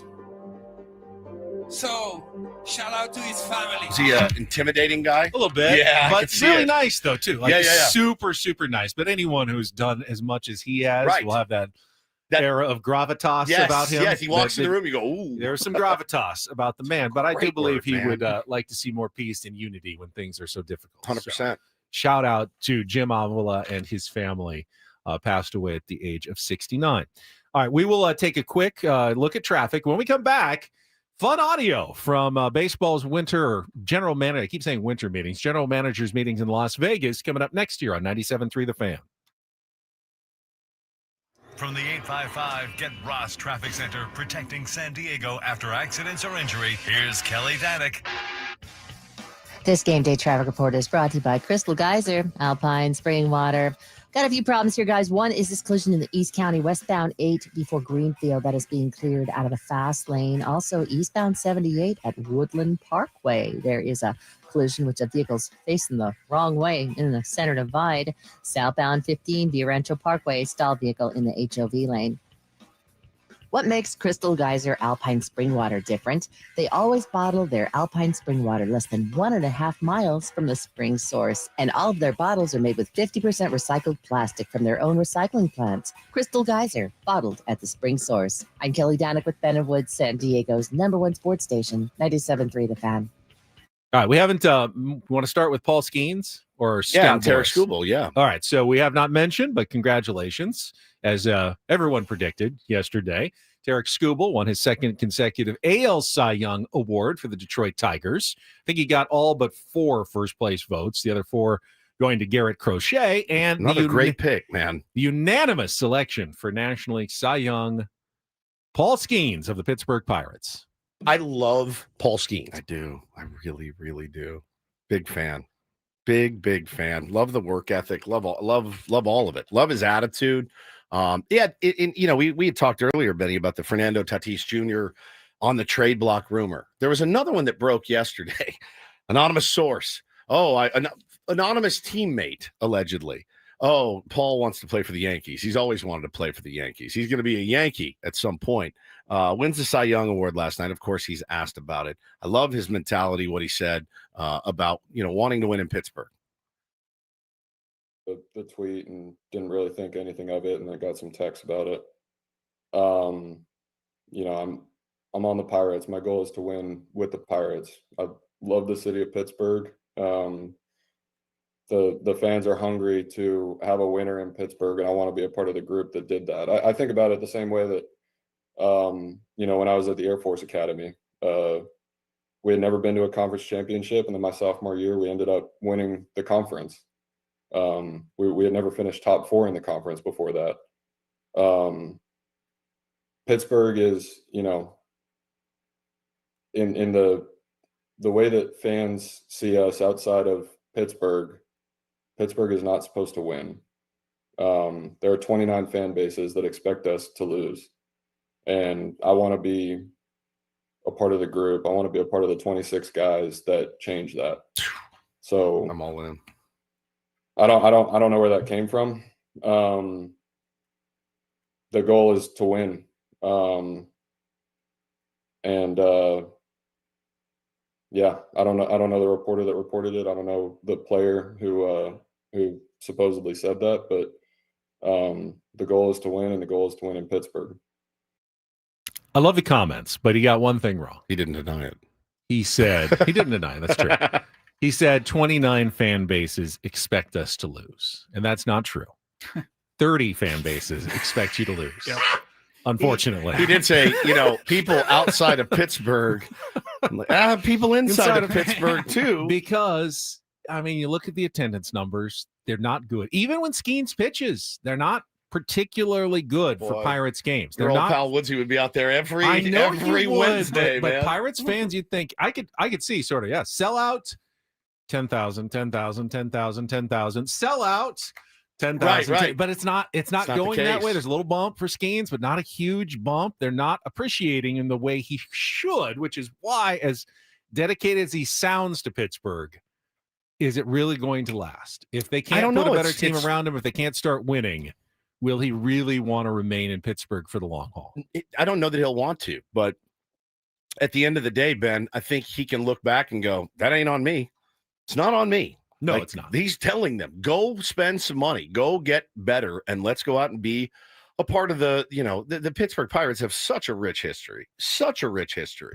And being able to be a part of the team that brings back a playoff appearance or something like that, that'd be enough for Pittsburgh, right? You get into the wild card round somehow next year, that'd be huge for them.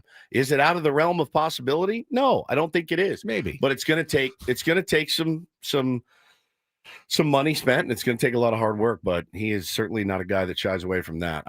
I'm obsessed with that dude. I think he's the gold standard right now. He pitches like far beyond his years. 100%. But is it something other guys can duplicate? Is there a Paul Skenes model? Like, are we going to see more young Paul Skeneses in the world? Can you even do that? Like, how do you do what he does? All I know is his daily routine before he throws a ball is 2.5 hours. That's what I know. And that's a tremendous amount of work. Imagine getting up and prepping for 2.5 hours before the show every single day. How good we'd sound. But he's a beast. There's just no other way to look at it. He's a beast, and the guy wants to win, and he wants to compete. And I think more players should have his mindset.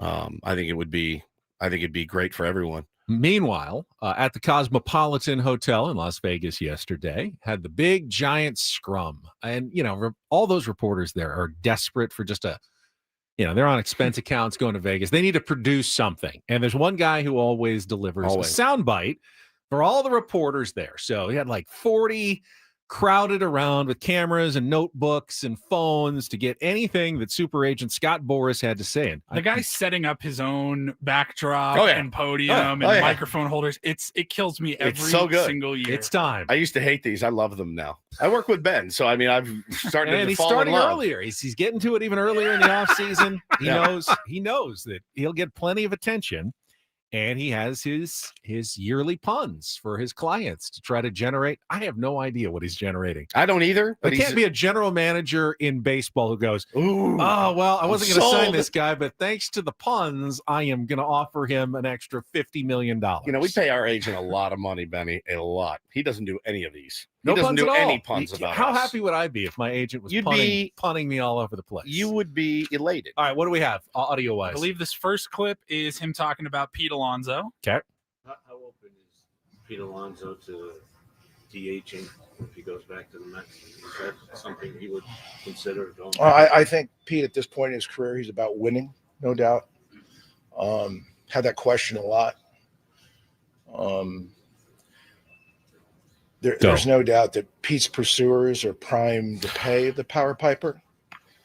You know, Pete picked the perfect period to play preeminently at a primary position.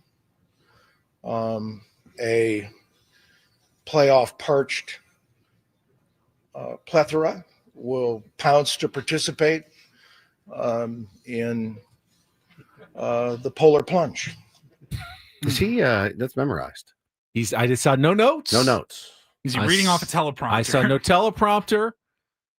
He delivered, I thought, well, every single line. Tough to remember a tongue twister of that length. And you're going to remember Pete Alonso, thanks to Scott Boras. A lot of alliteration there.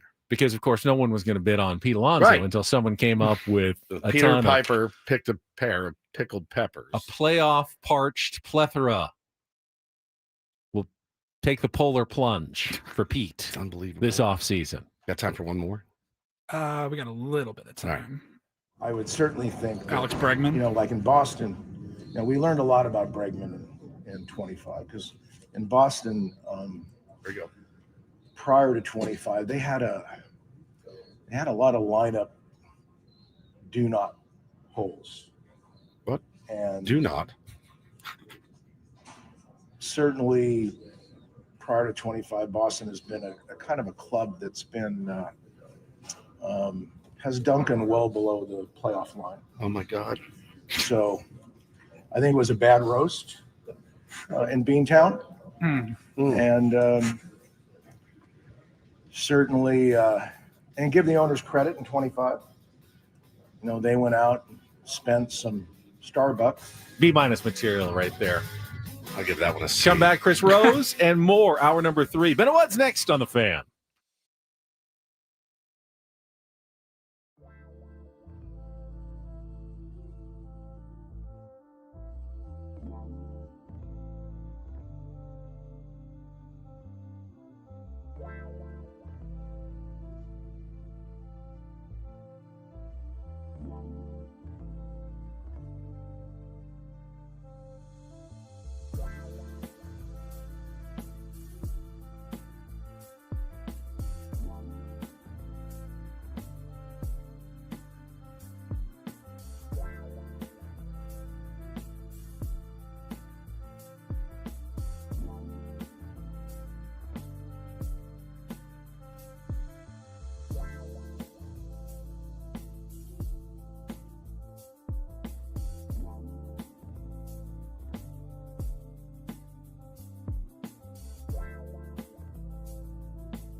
Halfway home on a Thursday. Ben and Woods, 97.3. The Fan. I love that it's Thursday because it doesn't feel like Thursday because we were off on Tuesday. It feels like Tuesday, but it's really Thursday. Tomorrow's Friday, which will feel like Wednesday.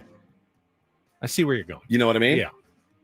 I'm Woodsy, also known affectionately as San Diego's concierge. It's true. I'm the guy who you ask for things and stuff and all the time. And it's a moniker that was given to me by our friend Corey Stewart. And it just fits so well because of the litany of requests and I would say off the wall things, from time to time. So it's actually the only part of my Twitter bio now. All it says is San Diego's concierge. Quickly, before you get into the latest episode of San Diego's concierge, do you ever actually use the hotel's concierge? Never once. Never, me neither. Never once. I just feel like you're imposing on someone, even Correct. though that's their job. They sit there and wait. They sit there and wait for you to ask them to set something up. Yeah. Like, hey, how do I get tickets for this? Right. What would be a good walking tour of the city? I always feel like I'm just bothering the person. So Yeah. I won't even ask an actual concierge for their help. Yet people will ask you, San Diego's concierge, for help in a variety of different categories, subjects, tasks. All sorts The of all-time things. story, of course, Errands, is the tier, favors. the Errands, tier favors, yeah. one who asked you to get him a period. Yes. An actual period, the punctuation mark from the Padres team store because they bought a Fernando Tatis Jr. jersey. Yep. But it said Tatis Jr. without the period, and he needed just the period.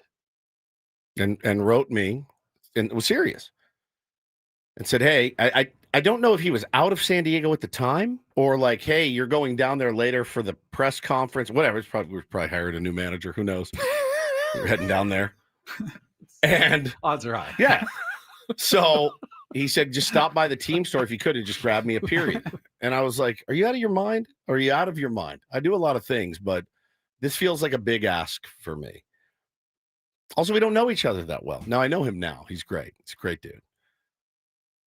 But I got a big laugh out of that. And it's never stopped. It's never stopped. You guys, I share with you some of them. I got one. I got two today.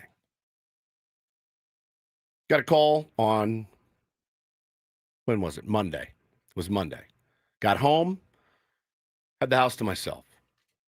There was no one home. I had about, a couple hours to kill. All right, we know what you did. You don't even need to tell anybody at this point. We all know you well enough as to what you were going to do. What? With 12 minutes of that 2 hours. So I was Bible study. Yes. I was preparing myself. My phone rang.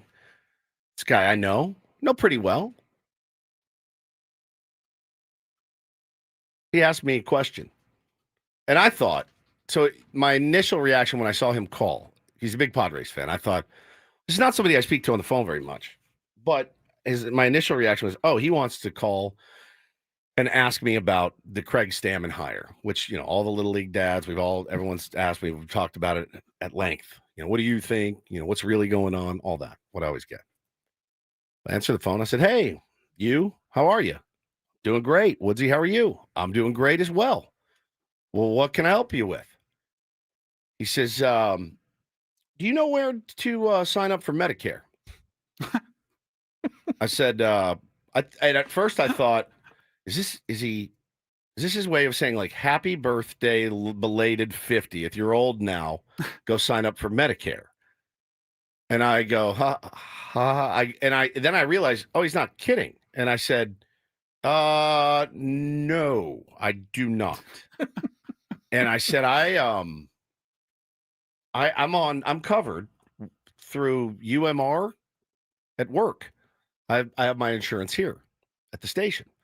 And my family's covered. I've never actually signed up for Medicare, nor would I have any idea where to do it. And he goes, oh, he's frustrated. And I said, he's mad at you? No, he's just frustrated because he can't figure out where to sign up for Medicare. Of all the people in his life, though. He said he said, I was scrolling through my phone. Your name popped up and I figured, people ask you for stuff. Maybe you knew where to go. And I didn't say anything to him, but I wanted to say, you do realize I don't even know how insurance works. So when you say deductible, and I just did open enrollment yesterday. I just started clicking. It's the exact same stuff I had last year. I was like, it was like, oh, watch this video. It'll explain. I go, I don't want flex spending. I don't want any of this. Click through it. I have no idea how any of it works. But he called me to ask where he signs up for Medicare. And I go, I wish I could help you, man. I don't know. And he said, okay. All right, talk soon. All right, see you later. And I said, I leaned back, and I said, that's up there. How to sign up for I can't even Medicare. explain this one. I don't know. That took 4 seconds. Oh, there it is. How to sign up for Medicare. Oh, well, yeah, clearly I had access to his phone because he called me. But again, hey, listen, I love this guy. This guy's one of my favorite dudes. So I don't mind it. I just found it a little odd. So then yesterday I was in the home office doing a little work, reading some, athletic articles and whatnot. Get an email from a gentleman named Heath. And I noticed that Paulie were you on there, Ben? No. I did not see this. No. Just me and Paulie. Says this is great. Dear Ben and Woods, happy belated 50th birthdays to both of you. This Wednesday, I too reached that milestone. That would have been yesterday. Congratulations, Heath. I reached that milestone. I've been a listener since the early days. I thank you for keeping me company on the early morning commute every day. Your format is perfect. If you just talk sports, the show wouldn't be as great as it is. Thank you, Heath, for getting it. I appreciate the stories, the laughter, the heartfelt solemnness when appropriate. Woodsy, our musical journey has been quite similar. Coming of age during big hair, graduating to grunge, then enjoying just about anything across the spectrum. I have a real or fake for Ben, by the way, to play, not host. After listening to and hearing about your 50th bashes, I too have a wish. I have a couple of guitars, a home studio, dabbled in songwriting quite a bit 20 years ago or so. Hearing one of the songs on the radio that I wrote and recorded would be one of the best moments of my life. So that is my humble 50th birthday wish, to partially offset knowing I now need to schedule a colonoscopy, which you absolutely do. I wish you and your families many more years of happiness and only could happen to you stories that I will get to enjoy over the air. Tier 1 Heath. Very kind email. Very, very kind email. And he attached his song. And I said, you know what, man?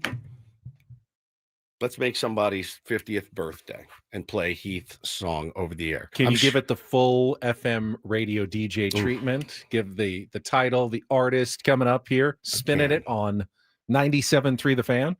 1 second, please. You want me to pull it up? You can hit the post. Yeah. Ooh, I could try it. All right, hang on. I gotta open it first, and I gotta get the. Because this will make it more authentic for him. He wants to hear it on a radio station. This is how it works. You got about 10 seconds. About 10 seconds? Yeah. All right, hang on 1 second. 97.3 The Fan FM. It's your old pal Woodsy. Hope you're having a fantastic Thursday. Great new local artist. Backside of the Boomtown. Damn it. Do it again. Try it again. Start over. A little faster. Okay, ready? 1, 2, 3. 97.3 The Fan. It's your old pal Woodsy here. Great new local artist. Backside of Boomtown. This is brand new. It's Empty Seat on 97.3 The Fan. Desert showers came this morning as I stopped to smell your gutted day. The snow that hit was quite surprising, a refreshing way to end the day. It's a long road ahead of me, I don't know where I'm going. There's an empty seat next to me. I left my camp in California because the politics drove me insane.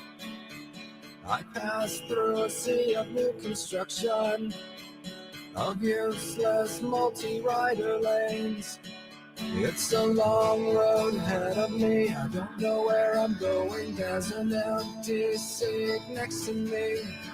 Yes, it's a long road ahead of me, I don't know where I'm going. There's an empty seat next to me. I kind of love it, to be honest with you guys, I'm man. not the musical guy, but I get a little Ed Robertson, Bare Naked Ladies kind of sort of vibe there.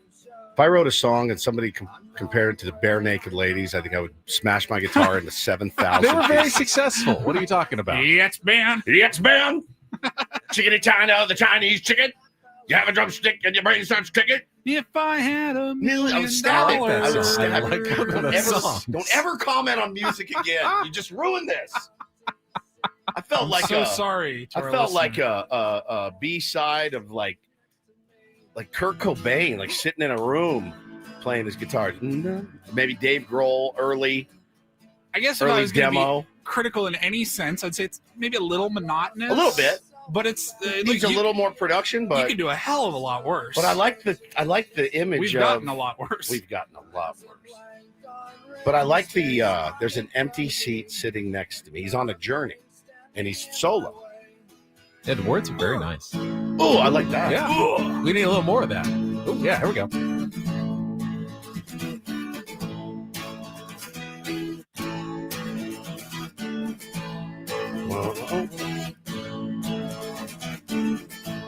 I could see it in an indie movie about a couple of 18-year-olds trying to figure out life. Cole Brooks says that's genius. There's an empty seat next Throw it to in like me. Aaron Brockovich or something. What the hell are you talking about? This is the worst ideas. This is the worst. He's like a male Sheryl Crow. Fine. Yeah, there's some Frank Turner vibes in there for sure. I like it, man. It's really good. Heath, thank you, dude. I can see it's like an acoustic Jack White. It's like a Liberace if he played the guitar.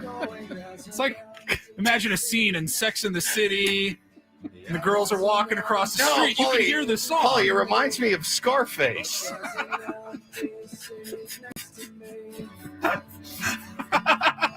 Getting a big Janis Joplin vibe here.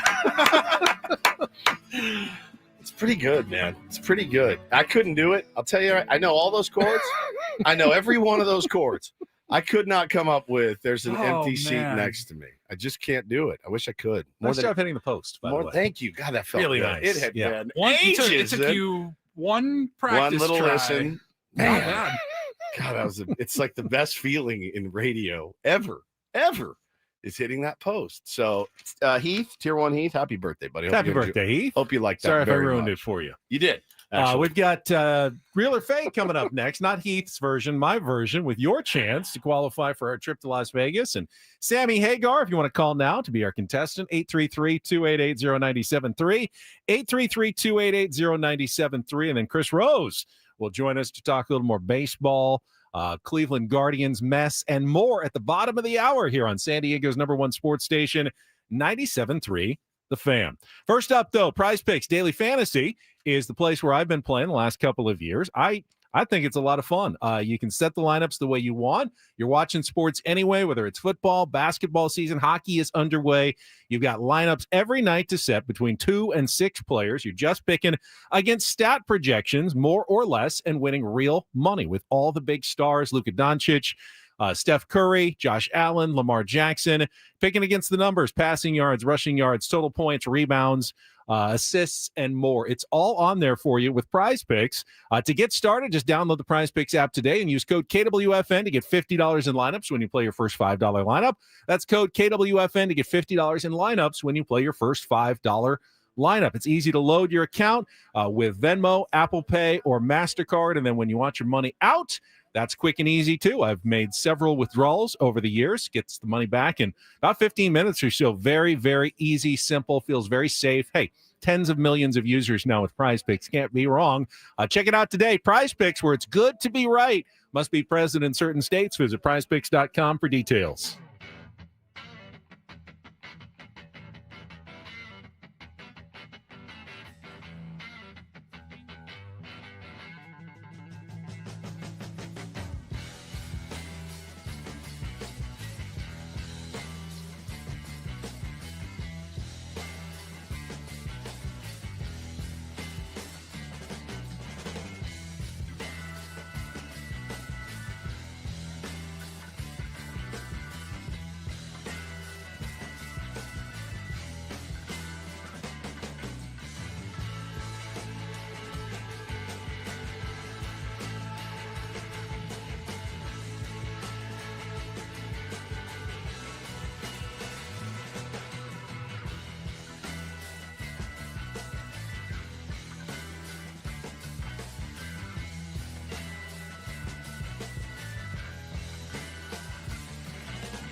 and this pool on this roof.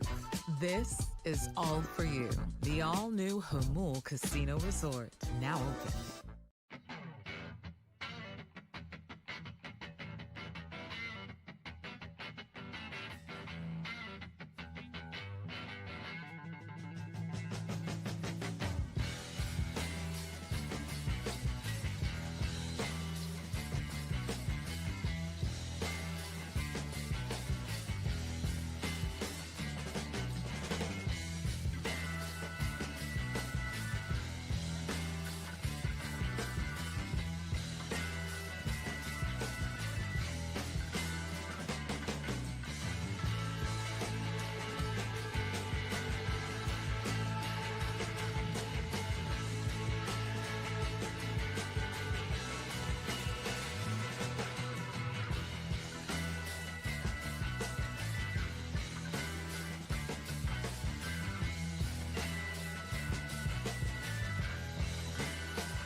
Gotta say, Alg 8181 in the chat almost killed me.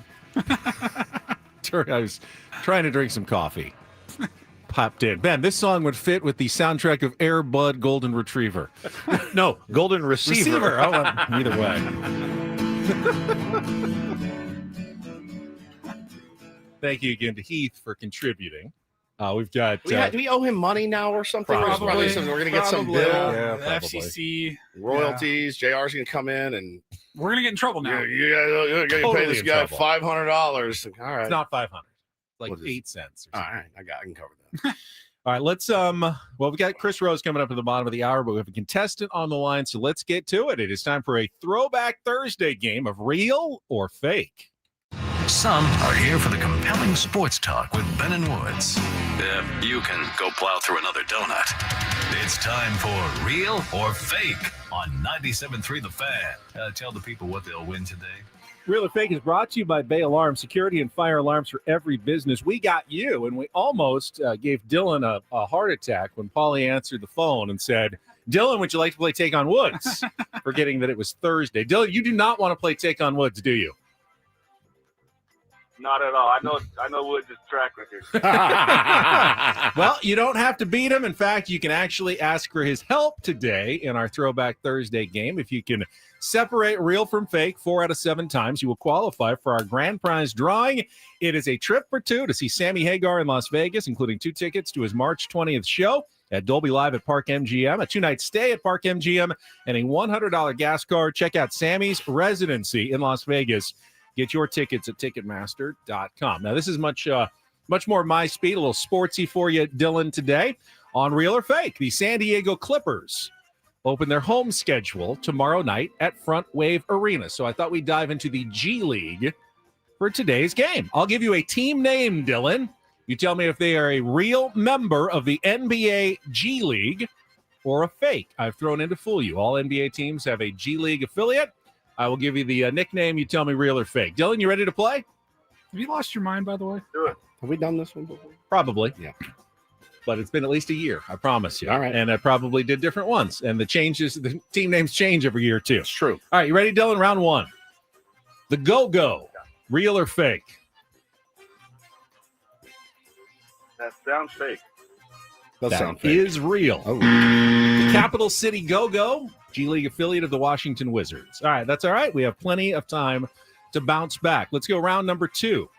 The Egrets, real or fake? The Egrets. I'll go fake again on that. Same. Oh, I thought I might get you on that one. Oh, Pelicans, Egrets. Nope, that is fake. You are correct. All right, that's 1. Let's see if we can get 3 more. Round number 3. The Blue Coats, real or fake G League team, Dylan? Blue Coats, I'll say fake again. That one is real. They are the Delaware Blue Coats, G League affiliate of the Philadelphia 76ers. All right, that's 1 and 2. We need to get going here. Round number 4. The Hustle, real or fake, Dylan? The Hustle. Also sounds like women's NBA. I'll say fake. Real. The Memphis Hustle. They're the Memphis Grizzlies affiliate. They actually play across the border in Mississippi. All right, we are in trouble now. We need to get the rest correct, I believe. The last 3. Are you a hustler? You're a hustler. I like that. Do the hustle. All right, here we go. Round number 5. The Quarter Horses. Real or fake? The Quarter Horses. Quarter horses, I've never heard of. I'll say fake. That is fake. I thought that was clever of me. Like NBA, they have quarters and the quarter horses. Never mind. All right, we got 2 left. By You the need way, to get them both right. I thought that was clever of me. Round number 6. The Sky Force. Real or fake, Dylan? The Sky Force. Can I ask Woods on this? I don't know. I fell asleep during this segment. I think it's real. He says real. Dylan, what do you say? Yeah, I'll go with his take. Real. Real. Yeah, the Sioux Falls Sky Force, G League affiliate for the Miami Heat. Can you imagine, like, Sioux I get to Falls play to in Miami? Miami? Oh, no. No, you're we're gonna- sending you to Sioux Falls instead. I wanted to play in Miami. Yeah, you're LA, Oceanside, No, okay. yeah. You're going to Iowa. Sorry, buddy. God. South Beach? No, I or swear to God, I'm on the Heat. Iowa. I'm not on the Heat now, but I eventually the Miami Heat. Like you're in Iowa. You're at a bar in Iowa. All right, finally, for all the marbles, here we go. Round 7. The Squadron, real or fake G League team. Dylan, this is to determine whether you win or lose. Well, I've been going fake, so let's go with real. Yeah, Yeah. Squadron. They are actually the G League affiliate of the New Orleans Pelicans. Congratulations, Dylan. You have pulled it out of the fire and qualified for our grand prize Well drawing. done. Stay on the line, Paulie. I'll get your information coming up during our break. Were you that bored by the G League? Yeah. First game tomorrow night at Front Wave Arena for the San Diego Clippers. So my wife wants to take the kids out to one. Second Need to season. Get up there. But I'm like, if we're gonna go there, let's just go to the Intuit Dome. Okay, well, Yeah. here's why. You go to the Intuit Dome, you're going to spend, I don't know. Yeah, I know, but it's $1,000 and sit up in the nosebleeds. They've It's never been cool. to an It's NBA game. Apparently a cool arena. I heard it's Or incredible. You can sit up real close at Front Wave Arena, no bad seats, and see players who probably are, well, from your kids' eyes, just as good That's as NBA true. players. That's true. I don't know. I think it's a kind of a fun Take 'em family to night San Diego out. State. Yeah, I want Yeah, to. Gotta find a Take 'em to an weekend Aztecs. game. Tickets though. are harder to get. Yeah. Yeah. And then you got like the Tuesday, 7:30, 8 Yeah, o'clock tip that's not off. happening, my friend. Is it $1,000 to watch the Clippers? Well, I mean, family For of good 4, seats? Intuit Dome, Yeah, decent I heard seats. Front Wave's Yeah. incredible. So yeah, that'd be fun. I Yeah, mean, we take went them. to- They don't know any better. Parking, Yeah. everything, the drive up there. I mean, it's it's not cheap. It's don't- not as expensive, I think, as like a Lakers game. Yeah, but yeah, for sure. the new arena, I would like to check that out. I I've heard not it's been there. incredible. Pretty technologically in advanced and amazing. I've honestly never been to a bad basketball arena. Never. Basketball and hockey, those arenas, I've never been to a bad one. I love a sports arena. Really? I love it.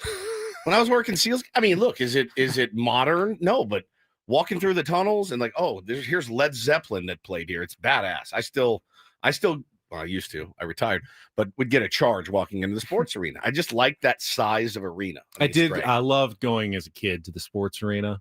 I love going to hockey games when it's like cold, Yeah, it's chilly the in there, best, and they have it dude.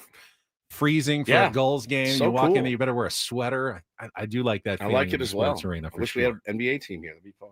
All right, let's take a time out. When we come back, Chris Rose, our friend, talking baseball and more. What's going on at the general managers meetings? What's going on with his favorite team, the Guardians? If he's got some thoughts on Craig Stammen as well, that is all coming up next year on San Diego's #1 sports station, 97.3 The Fan. Gambling problem? Call 1-800-GAMBLER. GEGE 000-466. For a full list of games and rules, played at 7 Mile Casino. Visit 7milecasino.com. If you didn't get the message the last time we talked about 7 Mile Casino, we're going to talk about it again. It is San Diego's closest, best card room. It is right down the 5 freeway in Chula Vista. You're going to walk in. You're going to like it. You're going to feel comfortable there. I know, because I was a little nervous the first time I walked in. Is this place going to be up to standards? More than up to standards. Blew my mind, actually, when I walked in and went, well, this place is actually really, really nice. Yeah, if it's good enough for Ben Higgins, it's certainly good enough for you out there. He loves it. I love it. It's a really comfortable place to sit and play some California-style blackjack, some Texas Hold'em, some Pai Gow, some Baccarat. Best part, just 7 minutes from downtown. So it's very, very close, and it's very easy to get to. Mentioned with the rain coming, you're looking for an indoor activity this weekend. It's a great spot. You also want to avoid the long drive out to the other casinos and card rooms in town. Can get treacherous out there on those drives. The 5 freeway, pretty simple. You get off right at E. You're on Bay Boulevard. That's the west side of the freeway. Stay there. You get views of San Diego Bay, the Silver Strand, Coronado from the patio there. It's covered, so even on a rainy day, you can enjoy it at 7 Mile Casino, just 7 minutes from downtown.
Hey, player, this is all yours. And this pool on this roof, this is all for you. The all-new Hamul Casino Resort, now open.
Just a reminder, this holiday season, too many San Diegans will go hungry. Join 97.3 The Fan and support the San Diego Food Bank. Donate food directly online through our Odyssey San Diego Food Fund, where every donation helps feed local families. Go to 97.3thefan, sd.com/food fund and give today. Got our friend Chris Rose standing by to talk a little baseball and more. You know, he's also with the NFL Network, so if you wanted to talk some football, Woods, you absolutely could. We'll get to him right after a quick check of traffic here on 97.3 The Fan. From the 855 Get Ross Traffic Center, protecting San Diego after accidents or injury, here's Kelly Danick. Traffic is sponsored by the San Diego District Attorney's Office. Still a few trouble spots out here, guys. New crash the coastline southbound 5 past Cannon. Looks like you may have 1 or 2 left lanes blocked on that one. Also reports of a crash on the Grape Street on-ramp to southbound 5.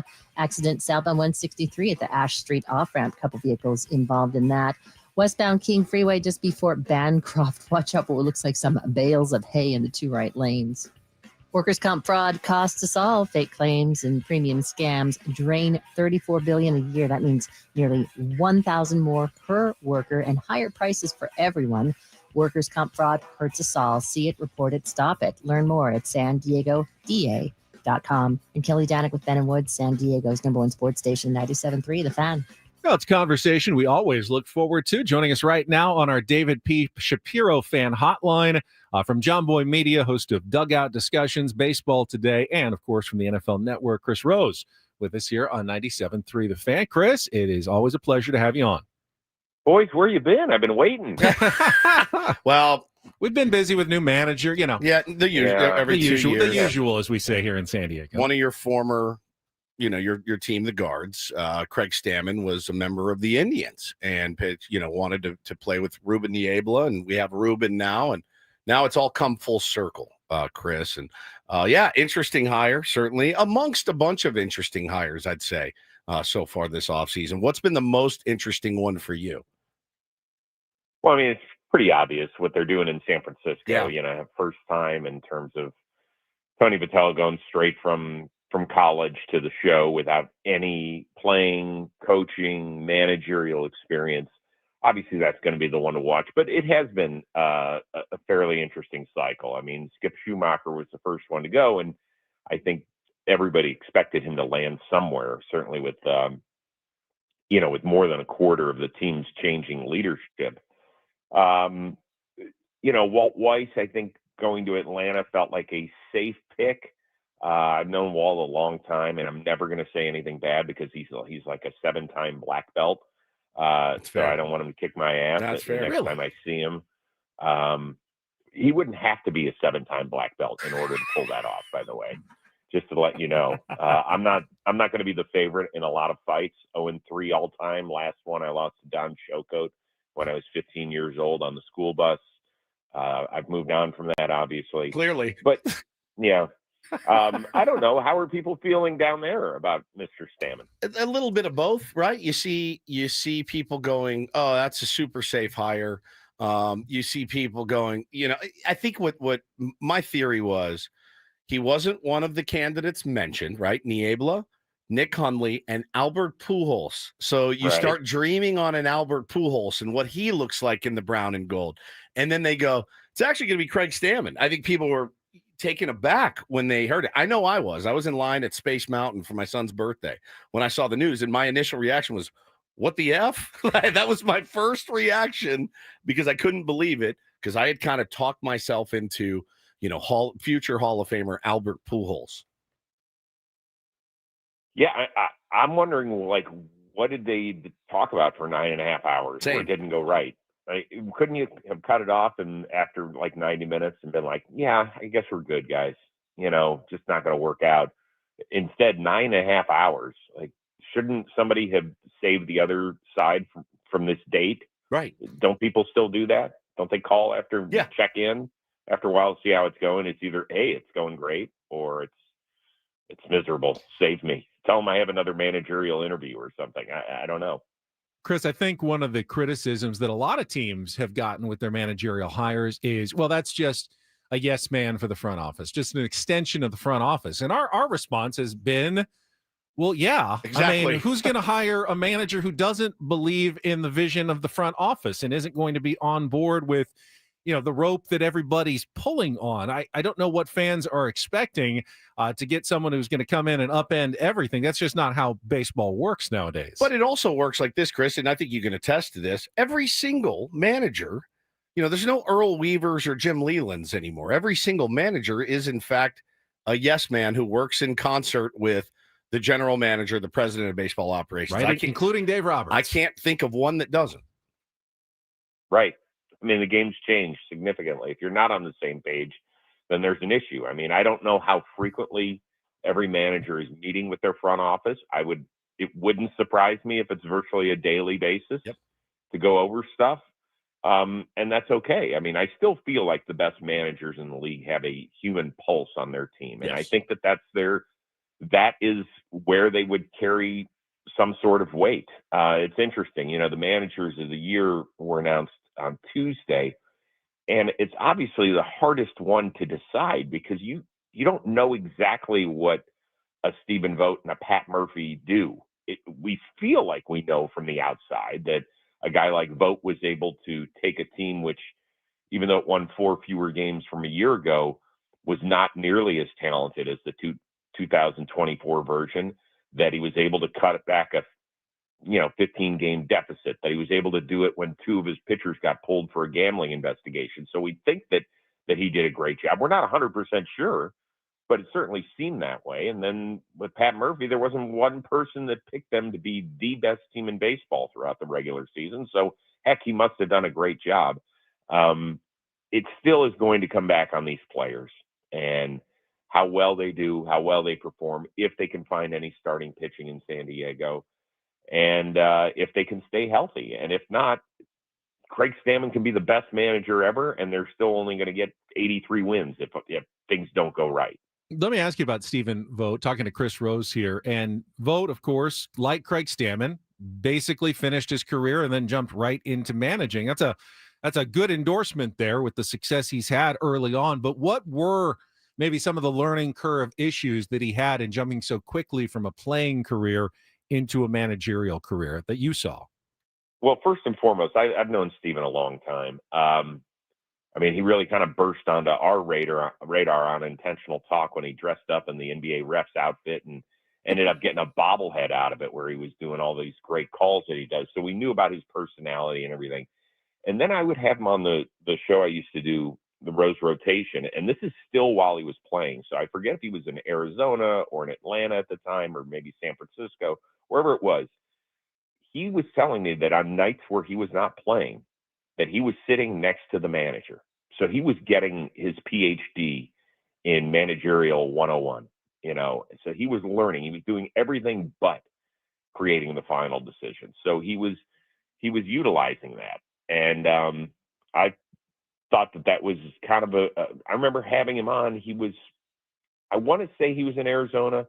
And I said, hey, Steven, I don't wish this on anybody, but if somebody got fired tomorrow, could you be the manager of a team? And he said, I sure as heck would like to try to fail and fall flat on my face because I think I could do it. And so I imagine that Stammen has some of those, attributes, emotions, thoughts about his ability to get it done. So what do I think that Steven struggles with? I think he struggles with a lot of the same stuff that every manager does. I mean, whether it's platooning, essentially it's platooning and pulling guys too early. Yeah. Like that's about it. And even we were crushing Tony La Russa at the end of his tenure, not the one in Chicago again, not Chicago Part 2, but when he was still winning World Series in St. Louis, we were killing one of the geniuses of the sport. So, that stuff's you have to expect that with Stammen, although I do think he's got one of the best guys in Ruben Niebla, and the fact that Stammen spent his entire career in the bullpen should help him significantly. Yeah, I think that's a really measured take about it. As well, Chris. Talking to Chris Rose here on Ben and Woods this morning, and I had to ask you, dude. You mentioned Ortiz and Clase. As a Guards fan, we've been through our fair share of stuff with players, right? Guys suspended, 80 games here and there. It's really, really tough. It's a black mark on the franchise, whatever you want to call it. But for the fans, it's just embarrassing. You just feel embarrassed. You're like, man, this is just more fodder for other teams. And but this is kind of a symptom of a bigger problem in baseball. Kind of wanted to get your thoughts on what's happened with Clase and Luis Ortiz.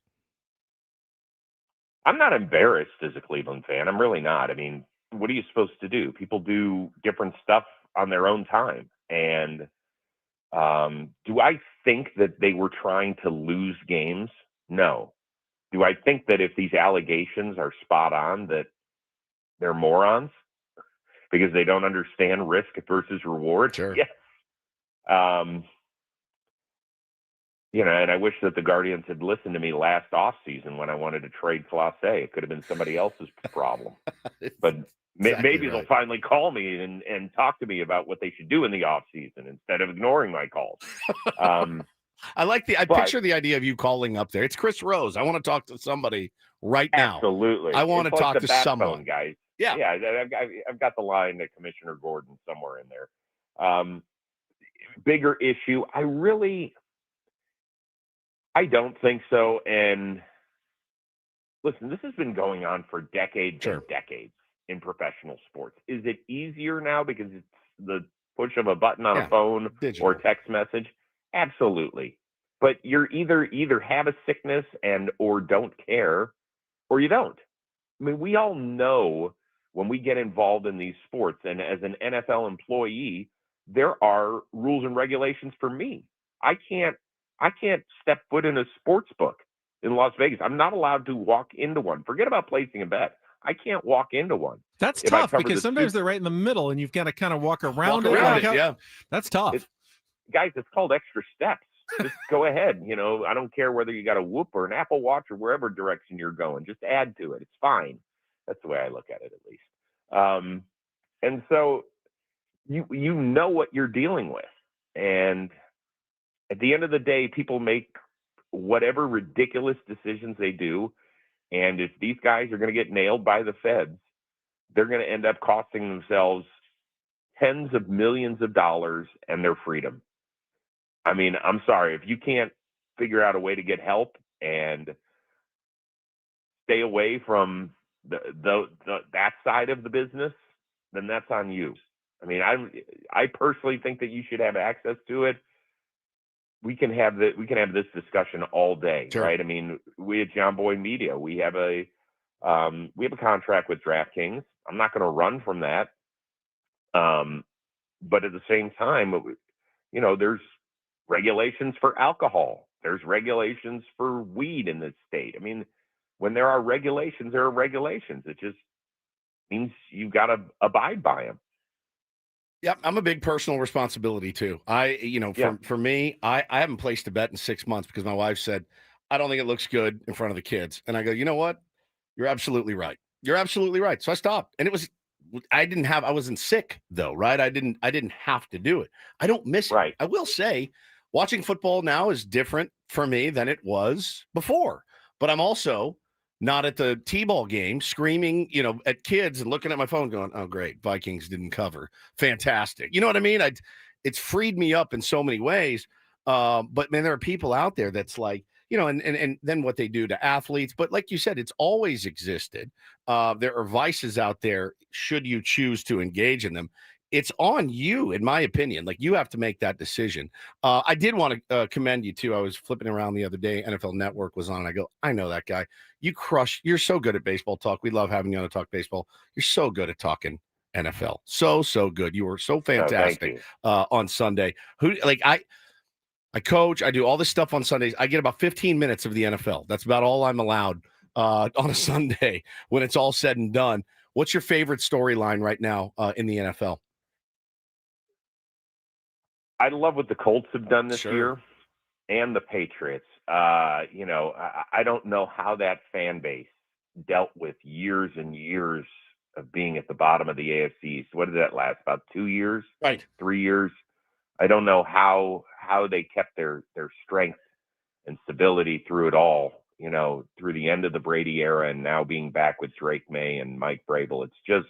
It's a credit to those fine people up in New England that they were able to persevere and push through. They've had it rough. Yeah, I'll have my tongue surgically removed from my cheek after this interview's done.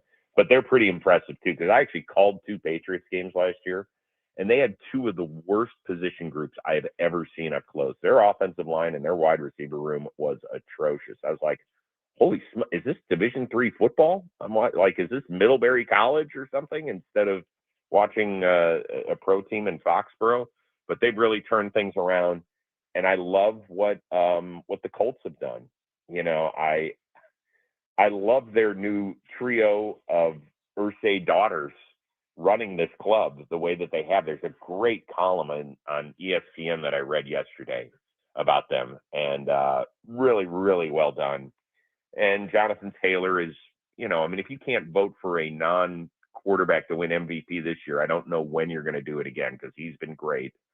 And Daniel Jones, the last 2 weeks, 7 turnovers. It makes you have a little PTSD from his Giants days, but he's done a really nice job. And then I do think the best team in football resides here in Los Angeles. I think the Rams are fantastic, and they've got a huge one against Seattle that's kind of going to be lost in a late window because it's not the national game. So you'll have to tune in to NFL Network. Make sure you do it 4:30 Pacific, and then again right after the Sunday night game. I've seen power rankings, 1-2, Rams, Seahawks, or in either order, maybe a matchup of the best 2 teams in football this weekend.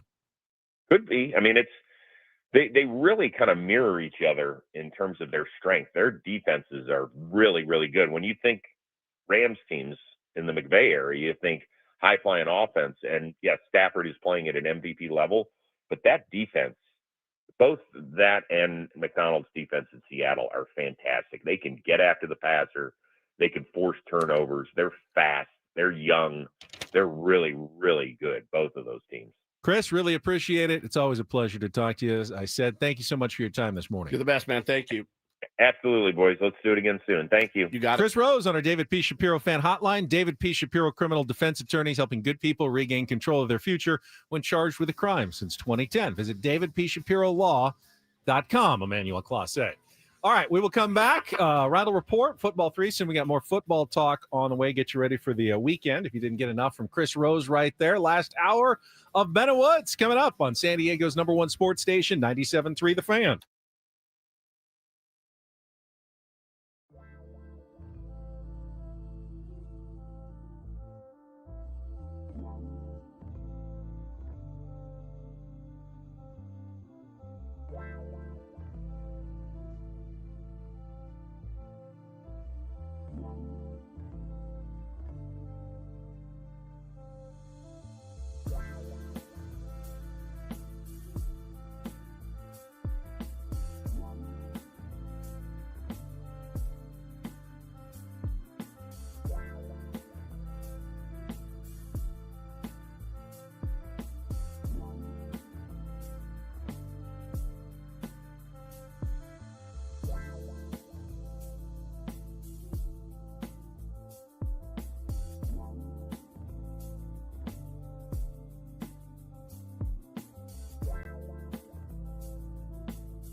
totally break with the rules of this show because we have breaking San Diego Padres news. Huge news. Huge news. Kevin Acee, and I believe we're getting a statement from the San Diego Padres as well. If you've been following along, I don't know if it's going to come as a complete shock to you, but according to Kevin Acee of the San Diego Union Tribune, the Seidler family has decided to explore the potential sale of the San Diego Padres. It's big news. Big news, obviously. We will be talking about the potential ramifications of that. This is almost 2 years to the day when Peter Seidler passed away. And, of course, there have been litigation, between Shiel Seidler, the Seidler family, about the future control of the San Diego Padres. I don't think it's too much of a leap to assume that, some of that has to do with the decision to explore a potential sale of the San Diego Padres. Moving forward, do we know exactly who is interested in buying the team? I'm sure there will be a number of potential interested buyers in the San Diego Padres, but we are processing this information as we speak. Kevin Acee just posted an article just moments ago with some of the details. We have not even read it yet. I'm just opening it right now. I first saw it in the chat. Purple, thanks for breaking the news in the chat. You are the star of the day, my friend. All right, let's see. All right, well, you start reading. I still have to announce our biggest fan of the day. So we still have business to take care of, but we will be reacting here over the next hour, throw everything out the window, and talking about the potential sale of the San Diego Padres. Congratulations, though, our biggest fan, who is going to have 10 minutes to call us back at 833-288-0973 and qualify for a night in the suite. Yes, the Padres will continue to go on playing baseball at Petco Park. Despite this news, I don't think it's panic-inducing. 833-288-0973.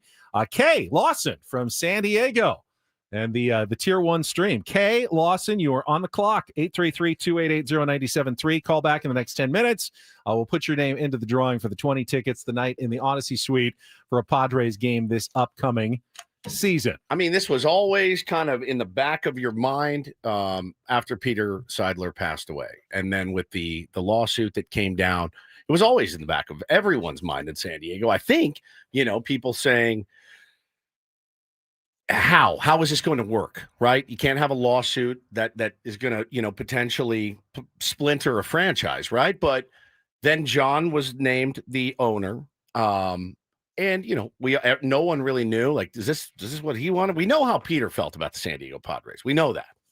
Very, very clear. Yes. Unfortunately, the reality of the situation is no matter how much, and we've seen it with other teams and other cities and other owners, sure, it's very difficult to pass a business of this size just on to family members. No matter how much you may want it, you can go to Trust and Will you want on this one. This is a tough one to figure out for the future. And ultimately, many other families who have owned professional sports franchises, which are largely now owned by corporations, the ones that are owned by families often do end up having to sell when the primary, head of the family passes away. This is not completely out of left field or unusual. Okay, so here we go.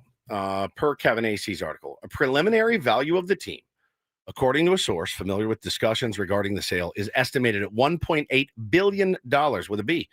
That price would include the assumption of about $300 million in debt, more than $150 million in paybacks to owners for 2 cash infusions made in recent years. So that price includes that.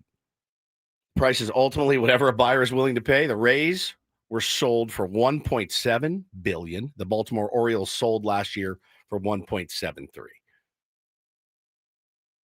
Wow. So it's on the block, essentially, listening to offers.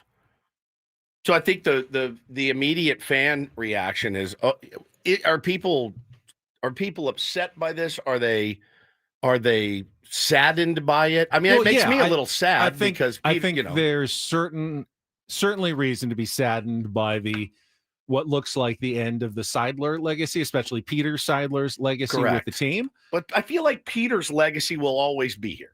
I feel like his legacy is cemented. I mean, it's Peter Seidler way. Peter Seidler way. Like, that ain't changing. Like Peter Seidler will never be forgotten with the San Diego Padres, ever. Right? Of course. Certainly not by me. Of course. No, I mean, we still talk about, Ray Kroc, and that was, 40 years ago. But that said, the next person, the next group, whatever it may be, they have to have the same commitment to winning as Peter did. And I think it's even fair to say, it's fair to question, did the Seidler family without Peter have the same commitment to winning that Peter Seidler did? It's a high bar. He set a very high bar. So if somebody comes in that is like, I want to compete. I want to compete with, the big dogs. That could ultimately be a good thing. It's got to be the right fit, right? It's got to be the right fit for San Diego and the person with the money to do it. I know there's going to be some fans who throw out, what if the new owner wants to move the team to, I don't know, Sacramento? I would just throw out a city out there. Well, they already have a team. Never mind. Who would want to do Portland. that? I don't think that really is even something anyone would consider. Petco Park is top 10 in revenue, top 3 in attendance every single year. San Diego has proven to be an unbelievable baseball market and is ripe for the expansion with what SDFC is doing and selling out their matches.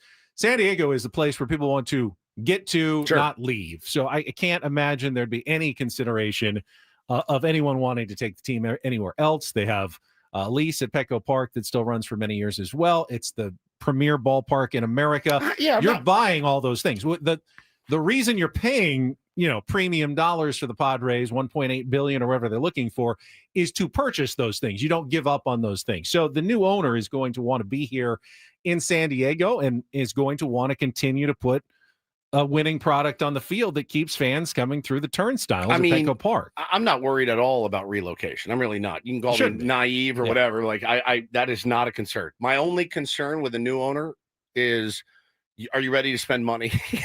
That's really it. Like, are you willing to spend money to compete with, the big dogs up in LA, what San Francisco is currently going to do? That's like the only That's thing like the only thing I care. I really like the only thing I care about from a new ownership is great. Okay. Yeah. Fantastic. Oh, that's how you made your money. Great. How much of it are you willing to spend? How much are you willing to put back into the team? Peter spoiled it for all of us. He spoiled us. Ron did too. Ron spent money. Like, there's a progression here that as a fan, I want to make sure continues. And I think that's fair. Yeah, that's fair. I think it's fair. Wow. It's big news. That's like shocking still to see it in print.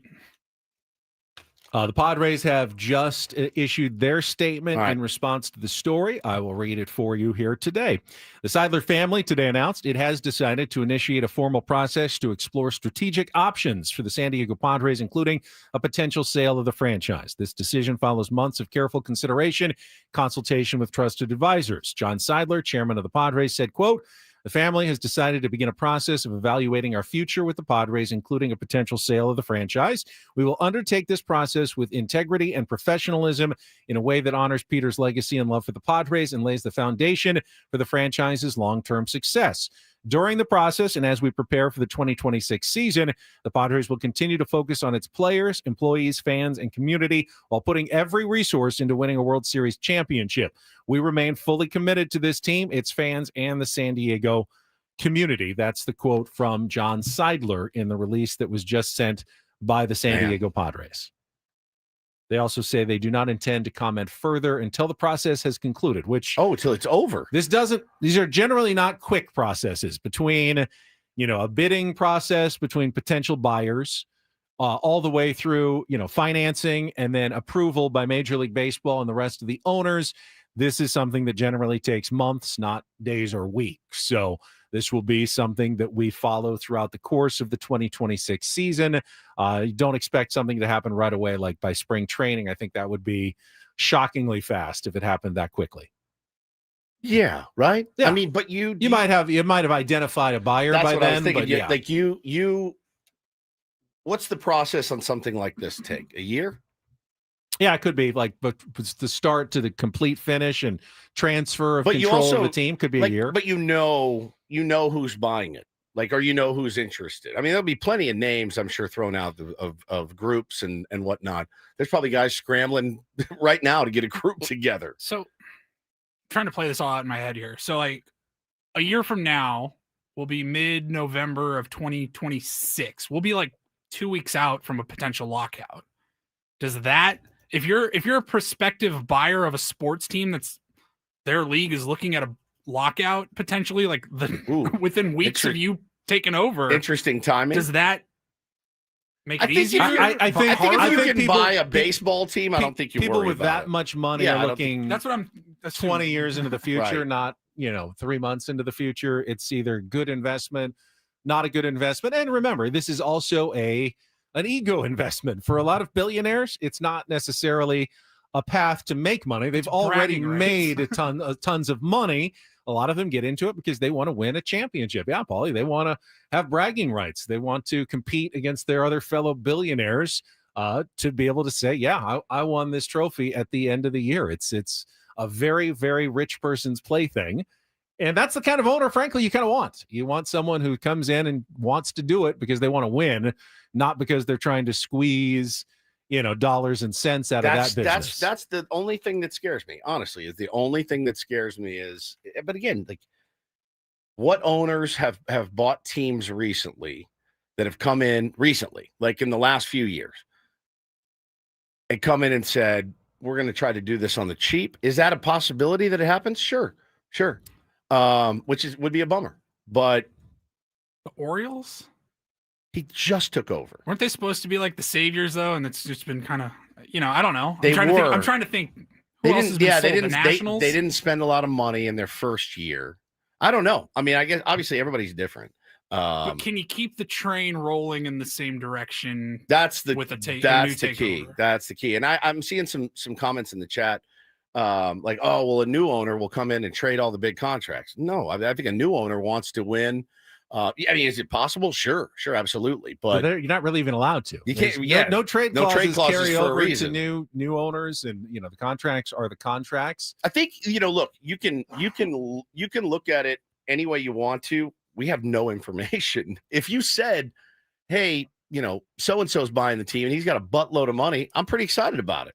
But if it's like, we're having a hard time and can't find a buyer, I think there's going to be a list of buyers, and who's the right one? It's got to be a person that loves San Diego and loves the Padres and wants to come in and compete. Well, I'm going to say that the owner probably comes from outside of San Diego. Yeah. Because there aren't a ton of billionaires necessarily in San Diego that are looking to buy a baseball team. One of them, Joe Tsai, who owns the I have no idea if he's at all interested. He already owns a basketball team that's pretty pricey.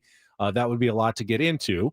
But everyone who comes to San Diego loves San Diego. Sure. I mean, it's not a hard place to love, and you don't have to come far to decide you want to make San Diego your home and community in the future. So, obviously, huge news that will shape the future of San Diego. I think at this moment, you think about Peter Seidler's legacy, and I liked what you said. Nothing changes his legacy going forward. And quite frankly, his legacy, unfortunately, ended when he passed away. It's been different, with the lawsuit. Well, that's not how legacy works, but. Well, no, I know. But I mean, if you wanted to, he wanted to continue the legacy into the future with his, his kids going forward, but that was never really happening, as you could tell between the lawsuit that was filed and everything going on, that it was never going to be exactly the way he wanted it to be going into the future. So, a lot of probably thought gone into this, and neither of us shocked by the news today. No. We were wondering when it might happen. Yeah, not shocked. But not necessarily if it was eventually going to happen. Nope. A lot of practical questions in there too. Would everybody feel better if AJ signed an extension today? Does this preclude him from coming back? He's still got a year on his deal, so he doesn't have to talk contract until next year, right? True. Our deal expires the same time AJ Preller's does.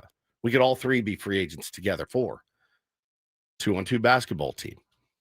I would think if there's any impact on the baseball team, I believe the Padres when they say they still want to win this year. I mean, it's good for business to keep putting a winning team on the field. I would be surprised if they added any long-term commitments. They may spend some money. They may spend some money. I would imagine it'll be shorter-term deals. No more 10 for 3. Yeah, the last thing when you're trying to sell a team is add another $250 million 8-year contract. for a pitcher. So we never expected him to go after a Framber Valdez, in free agency, but I don't think those kind of deals would make a ton of sense when you're trying to sell the team. But there's plenty of pitchers out there, the ones they were probably already targeting, who are, 1 year with an option, play, an opt-out or 2-year deals, shorter term deals that would still go after what the Padres are looking for this offseason. But that's what we always kind of expected them to do anyway. Yeah, I mean, it's shocking news. It's shocking news in that it just came out. I don't know. I mean, I'm not. It's weird. I'm shocked by it, but I'm not surprised. Does that make sense? Because as soon as Peter passed away, I thought, oh man, how does this continue in that same vein? I mean, we really got spoiled by Peter Seidler and what he was willing to and wanted to do for this team. And we need to get back there. We need to get back to feeling spoiled and wanting to be in and should be in on every free agent. That's my dream. That's my pipe dream, is that's what they get back to that spot. There will be close eyes on every move they make this offseason. Of course, there was always going to be incredibly close eyes. We're going to follow every move breathlessly throughout the offseason, as we always do. We will probably run them through a filter now as well. As how does this impact a potential sale? Does this decision have anything to do with the fact that the Padres are up for sale? That's just natural. That's going to be part of the conversation now going forward. Do we know? I'm trying to go through some of Kevin's story here. Like, do we know, are they looking for like a full sale? Are they looking to still have, sell a majority ownership, but still have some stake? Did not see that. Again, I need to go through. Maybe we'll take a time out here for a quick check. The largest stake is held by the Peter Seidler Trust, of which Sheila Seidler and her 3 children are the beneficiaries. So they have the largest stake at 24%. Seidler family, including Peter's mother, siblings, and other relatives, collectively controls about 20% of the team. The remaining portion of the ownership is split between 8 to 10 other separate stakeholders. That's people like Alfred Harpaloo from Mexico City. So are they splitting? The 24% is separate from the 20%. So 44% of the team ownership belongs to some sort of Seidler. The Seidler. I would imagine that all of the ownership is probably together in this. Now, we've seen, I believe, when the Padres were sold, when Ron Fowler was a minority owner, he became more of an owner. Yeah. It's possible that one of the minority owners will be interested in bidding on the team as a potential future owner as well. That's never out of the question in sales like this, where, hey, I've only owned 6% of the team, but I've got the ability to put together a group and increase that. So in that sense, it does say there is a minority owner who owns 10%. That is in the process of selling his portion. But I would imagine, that 10% makes him one of the largest single stakeholders. Right. Most of the owners, I would imagine, are all kind of on board with the Seidlers. So that's over 50% right there. If they're all, and we haven't heard from Shield's side of this as well. Obviously, anything the Padres say comes from the siblings, John Seidler, and that side of the family. We've yet to hear about Shield's and the kids' side of the family. And I assume they will probably put out a statement through their attorneys as well at some point about their take on the sale as well. It's like, is this good news, bad news, or just news? Unfortunately, and nobody ever wants to say it, and it's hard to do in this business. Just gonna have to wait and see. I mean, honestly, I think you'd be foolish one way or the other to be like, oh my God, this is the greatest day for the San Diego Padres franchise, or this is the worst and we're cooked, beyond belief. I think that's the answer is going to fall somewhere in the middle. But again, until, what if they come and they're like, hey, Joe Blow, who's a multi-billionaire, wants to be in baseball. Blow Industries, yeah. Blow Industries. Absolutely. Huge money in Blow Industries. Wants to come in and take over the team. I don't know. I'm pretty excited about it. And, if he's a Steve Cohen type that's like, I'm just here to write checks and win baseball games. Who's mad at that? I'm not. But there is a flip side to that coin. There's a flip side to that coin. And if Jeff Morad comes back and goes, hey, I got $12 and let's make some money. Let's see if we can make some money. I'm not going to be as happy about it. There's the mixed reaction. And I think, honestly, I think mixed reaction is the best way to feel right now. You can feel any way you want. But I think that if you use your logical brain, it was going to be very hard for a split Seidler family to, in perpetuity, continue to invest huge money in the team. Yeah. Without total agreement from Shield's side, the brother's side.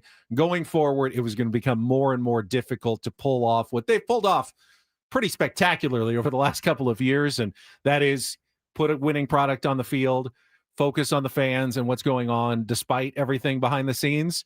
In that sense, it may end up being kind of a relief in the long run for fans to have a new owner coming in that may have some more stability into the future. Yeah, for sure. All right, well, let's take a quick time out. We will continue to read details on the breaking news this morning. The San Diego Padres exploring a potential sale of the franchise. You heard it here, 97.3 The Fan, flagship station. Will be back after a check of traffic here on 97.3 The Fan. Speaking of sales, I sold all my weight off thanks to SDFatLoss.com. Right, you don't have to do it. I don't have to. Time. I try. I know. You didn't have to Sometimes do that was a bit of a stretch. No. I used the program to lose 40 pounds in 60 days and keep the weight off now going on almost 3 years. It'll be 3 years in just a few months that I have kept all my weight off thanks to SDFatLoss.com. The program is based on eating real foods, stuff you get from the grocery store. They don't make you buy any shakes or bars or any of their prepackaged meals. No, you make your own food. And I actually love that because I could pick what I wanted, things like chicken and steak, make it the way I wanted, followed their kind of guidelines, ate when, how much they said, and I lost the weight fast. Up to a pound of fat per day and 10 to 20% of your body weight is what you can expect. If that sounds good to you, now is the time to sign up because SD Fat Loss is having a huge holiday sale. Get over $400 off if you act fast. Limited space for that, but get $400 off. Act fast. Set up your free consultation at SDFatLoss.com. Decide before December 31st, and you can take advantage of the great holiday special. No exercise, no injections necessary, just sustainable, fast weight loss at SDFatLoss.com. Results may vary.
And this pool on this roof.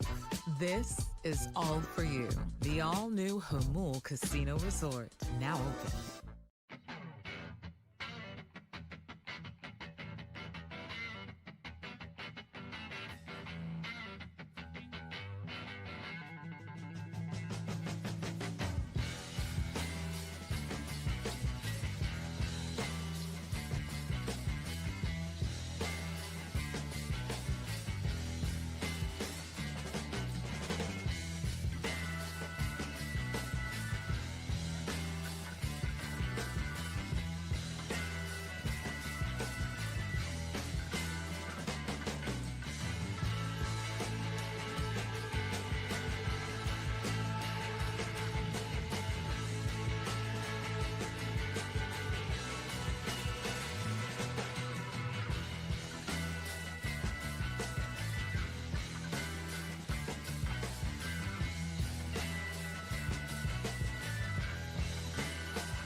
All right, breaking news again here on 97.3 The Fan. The Padres are exploring a potential sale of the franchise. What does it mean? We're reacting here and probably will be all day long on the flagship station 97.3 The Fan.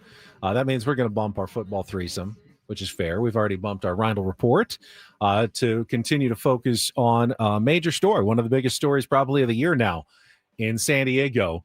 2025. A decade, my friend. Yeah, decade. That's fair. So, again, the quote here, this is from AC's piece and echoed in the statement released by the San Diego Padres. If the process leads to a new owner, the family is committed to finding a new owner of the franchise that shares Peter's visions for the team. A source familiar with the Seidler family's thinking said Wednesday, and that's what we're hearing from the franchise as well. Continues on. The best way to establish a foundation for the club's long-term success is to look at options for the franchise, including a potential new standard bearer who shares Peter's values and goals for the franchise. I guess that means if you really want to give a generous reading of what's going on, is that the Seidlers feel like their ownership is not in the best future interest of the San Diego Padres. With the way things stand, with their finances, with the split and the lawsuit in the family, that it would actually harm the Padres more for them to keep owning the team rather than selling to someone else. I think that's a very high-minded way of phrasing it, but that's kind of the spin that they're putting on this. The Padres feel like the franchise will be in better hands if we find a good owner going forward rather than try to continue to do this ourselves with the way things have gone the last couple of years. Well, I mean, and the pending lawsuit is hanging over everyone, right? There are people that need to be paid, including Sheil Seidler. One way or another, the number one. She owns 24%, and the kids own 24% of the team. That's about, based on the potential sale, around $400 million, maybe. Yeah.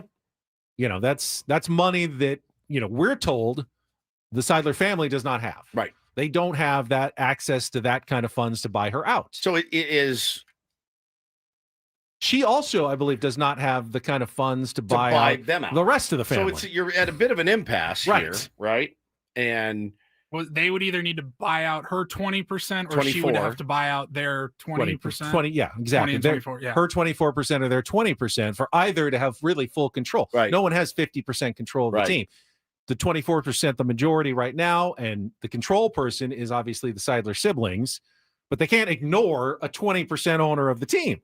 That's a huge investor in their team that they either have to buy out or make a full owner with voting privileges. And right now they're in lawsuit against each other. That's not tenable going forward. Yeah, that can't last going forward. So, obviously we haven't heard anything from Sheil. We don't have a statement from her yet. So I don't want to comment on that until I see something from her. But if you own that much of the team, do you not also have to sign off on them selling it?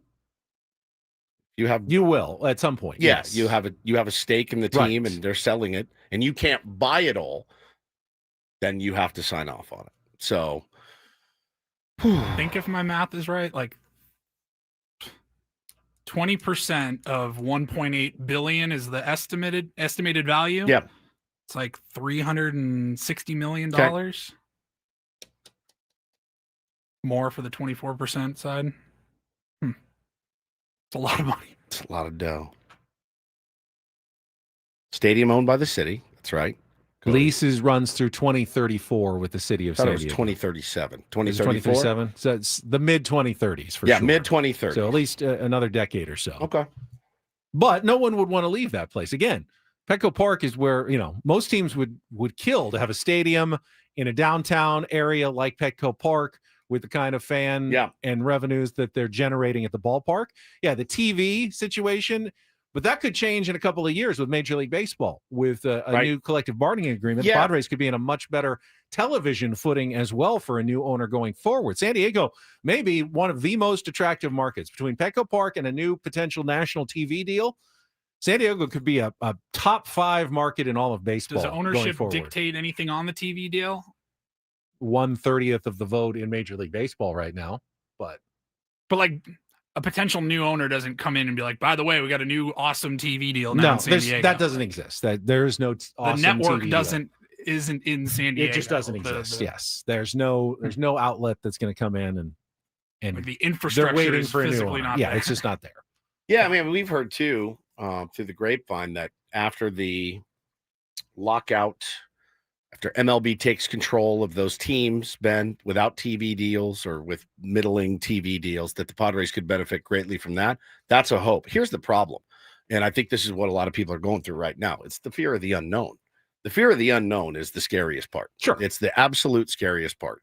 And your brain is wired to think the worst of, they're going to sell it and they're going to sell it to an awful buyer, and that awful buyer is going to come in and lord over Petco Park and only want to scrimp and save and wring as much money as he can out of the team. I can't tell you that's not going to happen. Based on their statement, it's not what they want. It doesn't make a lot of sense. It doesn't. No, you're right. The logical part of my it brain doesn't make a says lot of sense. There's no reason why the Padres wouldn't want to keep the product looking good. Sure. Bringing Pete fans into the ballpark. Correct. That makes the sale More price higher, attractive, more yep. attractive for a future owner. But again, they're going to want to continue to invest this year. The unknown. And then a new owner, why would they get into baseball just to tear down what is a really good thing? It probably will want to add to it. Honestly, if I'm a new owner and I'm coming in, I don't want to just say, oh, yeah, but I don't want to do anything with it. I'm going to probably want to add to whatever they have. I mean, my logical part of my brain. You would not. We know that. But Paulie and I, if we had the team, we would absolutely do that. I can tell you Ben would be a different person if he had, $12 billion. I don't think so. I think I would be. I don't think I you would. be. I still don't think you'd be buying $880 shirt. He'd have the Costco executive card. I definitely would have the top level Costco card. Wow. Yeah, the Nationals. Okay, it's a good point. Nationals tore it down when they sold 3 years ago. That's true. They had already torn it down after the World Series. They had torn it down after the World Series. Yeah. Padres fans, are you okay with tearing it down after they win the World Series Yes. a little bit to rebuild? Absolutely. Probably. Let's win a World Series first, though. The fear of the unknown. That's what's messing with you right now. Of course. Yeah. Of course. We've had a pretty good thing, a really good thing with Peter Seidler. Yeah, a great thing. That was already gone, though. Now we're looking for the next, hopefully, good thing. Yep. For the San Diego Padres going forward. I wish I had money. I'd buy it for you guys. I really would. I think you would. I would. The Ben and Woods Padres. Yeah, I would do it. No, I was just San Diego Padres. Well, we got a gold stream tonight. If every gold member chips in $700,000, we could probably pull this off. If every gold stream member chips in $700,000, I can buy the team. Right, we'll set that up tonight. You Rob guys Manfred like to introduce the new owners of the San Diego Padres, the Tier 1 Gold Stream members from the Ben and Woods show. I can't even afford my car repair. Yeah, Satan's Blowfish's AJ contract on the line too. Again, he's got a year left. He's got a year left on his deal. So he's here. Unless there's another gig that he wants and he doesn't want to stay a part of the. I keep hearing Dennis Lynn was reporting as of yesterday, this deal's getting done, an extension for AJ Preller. So if that makes you feel any better, D. Lynn reporting it yesterday. I don't know that this changes much. I mean, the new owner may be a fan and want AJ forever. But a new owner may have different thoughts. But what's the longest this could take? It's San Diego, so the red tape is pretty gnarly here to do anything. Could it take 5 years? No. Could it take 3 years? With the lawsuit, if the lawsuut becomes an issue, it could take several years. Like if it's a normal sale, I hope that's not I'm the thinking case. by the end of next year at the latest. Yeah. So Padres selling the team, exploring selling the team again. I don't think it's cold. I don't think it's something where my guess, just an educated guess, Ben, would be they've had calls. You guys interested in selling? Yeah. Interested in selling? You're interested in selling. Fortunately, they probably got calls fairly shortly after Peter passed. Probably there were people who were wondering, how long do I have to wait for the family how long should I wait?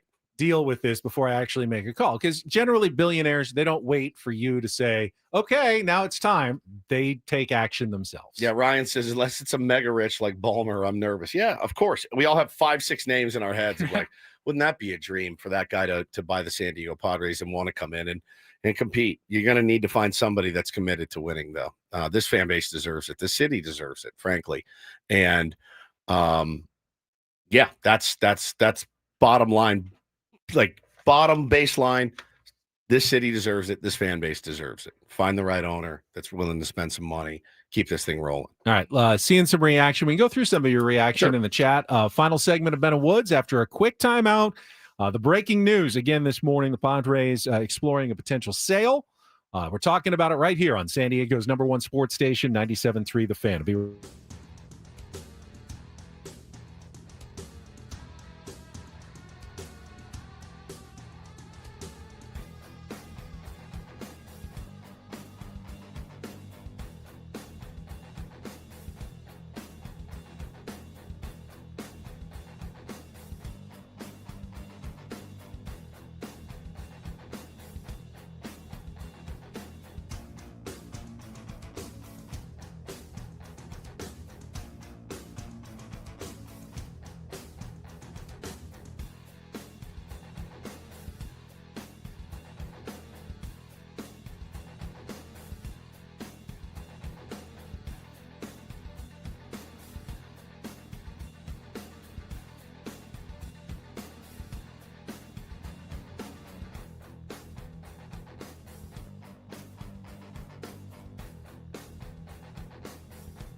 And this pool on this roof.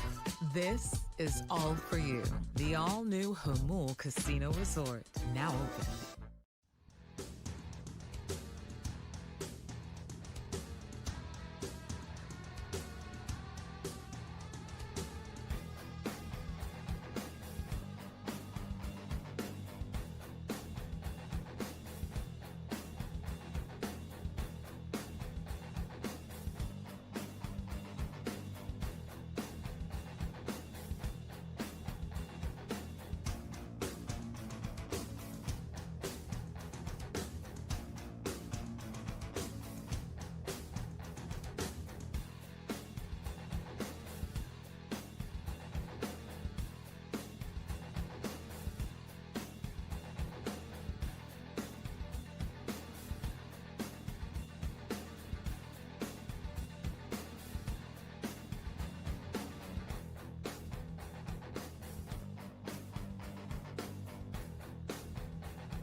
Final segment of Ben and Woods. All guests on Ben and Woods appear on the David P. Shapiro Fan Hotline. David P. Shapiro criminal defense attorneys helping good people regain control of their future when charged with a crime since 2010.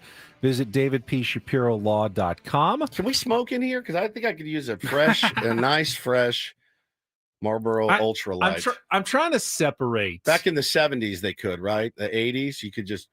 If I was just having a rough morning, I was, you know what? I'm going to go to the emergency pack. I don't even think it was that long. Like, probably not even that long ago. You could fire up a heater and a little bit of, what would you like? A little Scotch on the rocks? Neat? Makers on the rocks? Makers neat? I could use a cocktail right now. I feel like I need a shower and a cigarette. Weird. I'm trying to separate. Oh, let's check traffic. Last time traffic, and then we'll. I want to separate the real. From the fake. Real or fake? No, Some not of you tune in for the genuine reactions from the overreactions that I'm saying. No. I don't think you can. I think there's some overreactions. I think some very genuine reactions as well. I think you got to give it 24 hours. Well, I think there's a couple of things that I've seen that are a bit silly. Well, I did see one. Somebody said, "Well, say goodbye to your banana pudding. It's now just going to be instant vanilla pudding." I didn't even think about the banana pudding. I will riot. But do it after traffic here on 97. Maybe do it tomorrow is what I'm saying. Yeah. From the 855 Get Ross Traffic Center, protecting San Diego after accidents or injury, here's Kelly Danick. This game day traffic report is brought to you by Crystal Geyser, Alpine Spring Water. Got a few things wrapping up our morning drive, guys. Northbound side of the 805 near 43rd, there is a collision over to the right shoulder. A couple vehicles involved in that. Also, watch out for a roll of carpeting reported in middle lanes and southbound 15 just before the 163. Got a little guardrail repair going on westbound 52 at the south 805 connector. Looks like they've had to do a hard closure on that. And South 5 coastline just past Cannon, we've got this accident in the clearing stage, moving that out of the fast lane. What makes Crystal Geyser Alpine Spring Water different? They always bottle their Alpine Spring Water less than 1.5 miles from the spring source. And all of their bottles are made with 50% recycled plastic from their own recycling plants. Crystal Geyser, bottled at the spring source. I'm Kelly Danick with Ben and Woods, San Diego's #1 sports station, 97.3 The Fan. All right, Robert says, when the H is Ben going to give away the Aztec tickets? Fine. I did promise that, so let's do it right now. Please don't say H again. I'm sorry. I just if call now 833-288-0973. Fifth caller going to win a pair of tickets to Saturday's game at Snapdragon Stadium, San Diego State, Boise State. First place on the line in the Mountain West. Get your tickets at goaztecs.com. Yes, it's a big game. We talked about it earlier. You can win your tickets now. 833-288-0973.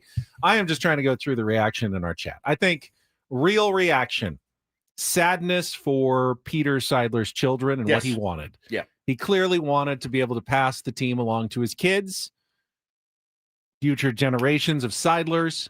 It looks like that no longer is a possibility. And I think it's very reasonable to be sad about that. It's not what Peter wanted ultimately long term. Overreaction? Padres are moving to Pasadena because the Rose Bowl needs a new tenant. It's the Padres. There's no reason to even think that they would want any new owner would ever want to move the Padres, nor could even move the Padres. Carson, if they wanted to play a couple years in Carson, hear me out. Build a new stadium. Couple years in Carson, have somebody else build a new stadium, then you go play when they don't play there. How about that? Doesn't make any sense at all. With the potential change in in the Padres there's TV no bad deals and ideas everything. in brainstorming here. Right. To me, that's a massive overreaction. Padres are going to remain in San Diego with a new owner because one of the best things about buying the Padres is that they are in San Diego. You don't buy a good thing just to wreck it. You buy a good thing because it's a good thing. And Adam came in during the break and made a good point. Padres could be one of the most, you know how the difference between buying a fixer-upper. You buy a house, hey, the price tag is low, and I got to put a lot of work into it, and it may be 6 months before I can move in, but I'm willing to put in all that work. Padres are a move-in ready house.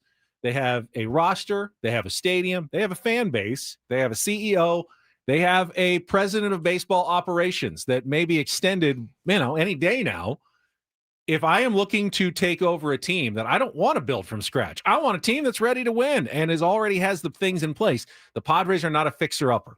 Padres are a move-in ready Major League Baseball organization, and that's going to appeal to some buyers. Might even drive the price up a little bit for some of the buyers who are looking for something that they don't want to wait 5 years to put together a new team. They want a team that looks like it's ready to go, and that's the San Diego Padres. Yeah, there's no question. It's an attractive place and it's an attractive team, but it's just got to be the right. It's got to be the right person. It's got to be the right person with the right bank account and the right. Like if Bob Nutting said today, I was selling the Pirates, I wouldn't even be that concerned. Beautiful stadium, great history there for sure, and that would be much more concerning than the San Diego Padres. We actually know somebody that was thinking about buying the Pirates. There's a lot to like. And I don't think they were going to move them either. No, that's just not. I don't think that's something that. No, I don't. The reload thing. Yeah, I think that's a massive overreaction. Yeah, it's not somewhere I even want to go direction wise because it doesn't make any sense to me. It doesn't. It's not very logical. Then I again, think reasonable reaction, like, okay, they say they still want to invest in winning, but will they? How far can they really go? How far will they go? Yeah, I think that's a reasonable reaction.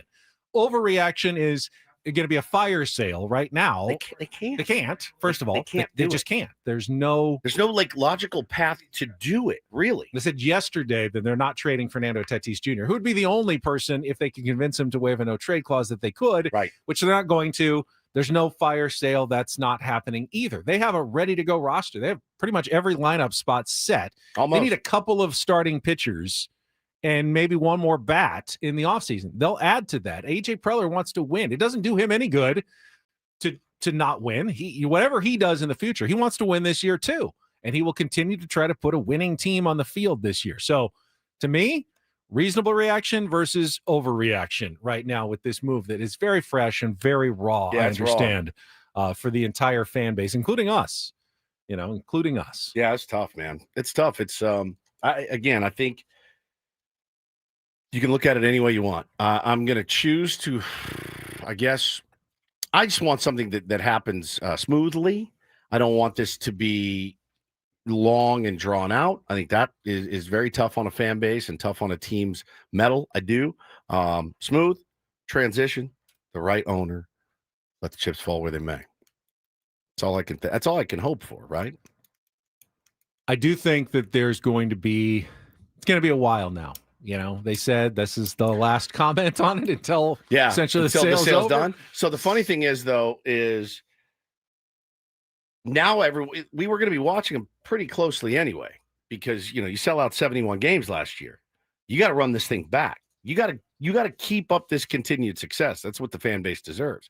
So if you don't spend money this offseason, everyone's obviously going to say, oh, well, I knew that. It's going to just making it look pretty for the new ownership group or whatever. You got to spend money. You have to. That was always going to be the case this offseason. You got to spend money. At least now we know if they don't, why they're not. Let me ask you a question. And you can answer it however you like. Has ownership betrayed you at all yet? Betrayed me personally? As a fan. Have they? Do you feel like they have done anything to betray your fandom? I don't think so. No, yet. I don't. Will we watch? See what happens this year? Sure. But we all knew what the expectations were for this offseason. I'm keeping my same expectations. Padres need to address pitching, need to add a bat to the lineup. That's what I'm watching for this offseason. I mean, last season they didn't do anything until the end when they signed Nick Pivetta. Turned out okay. Temperatures turned up though, because now there's even more uncertainty, at least here in San Diego, beyond the 2026 season. You got the whole league has uncertainty with the lockout. Yeah. But now there's so much more hyper local uncertainty. Welcome to got to win it next year, man. Welcome to the great unknown, everyone. Enjoy the ride. Glad that we were with you this morning. That was fun. Is that what you said? I was for a Friday edition of Ben and Woods tomorrow morning at 6 a.m. Look to see you all back bright and early. For Paulie Reindl, for Stephen Woods, I'm Ben Higgins. Midday show coming up next here on San Diego's #1 sports station, 97.3 The Fan.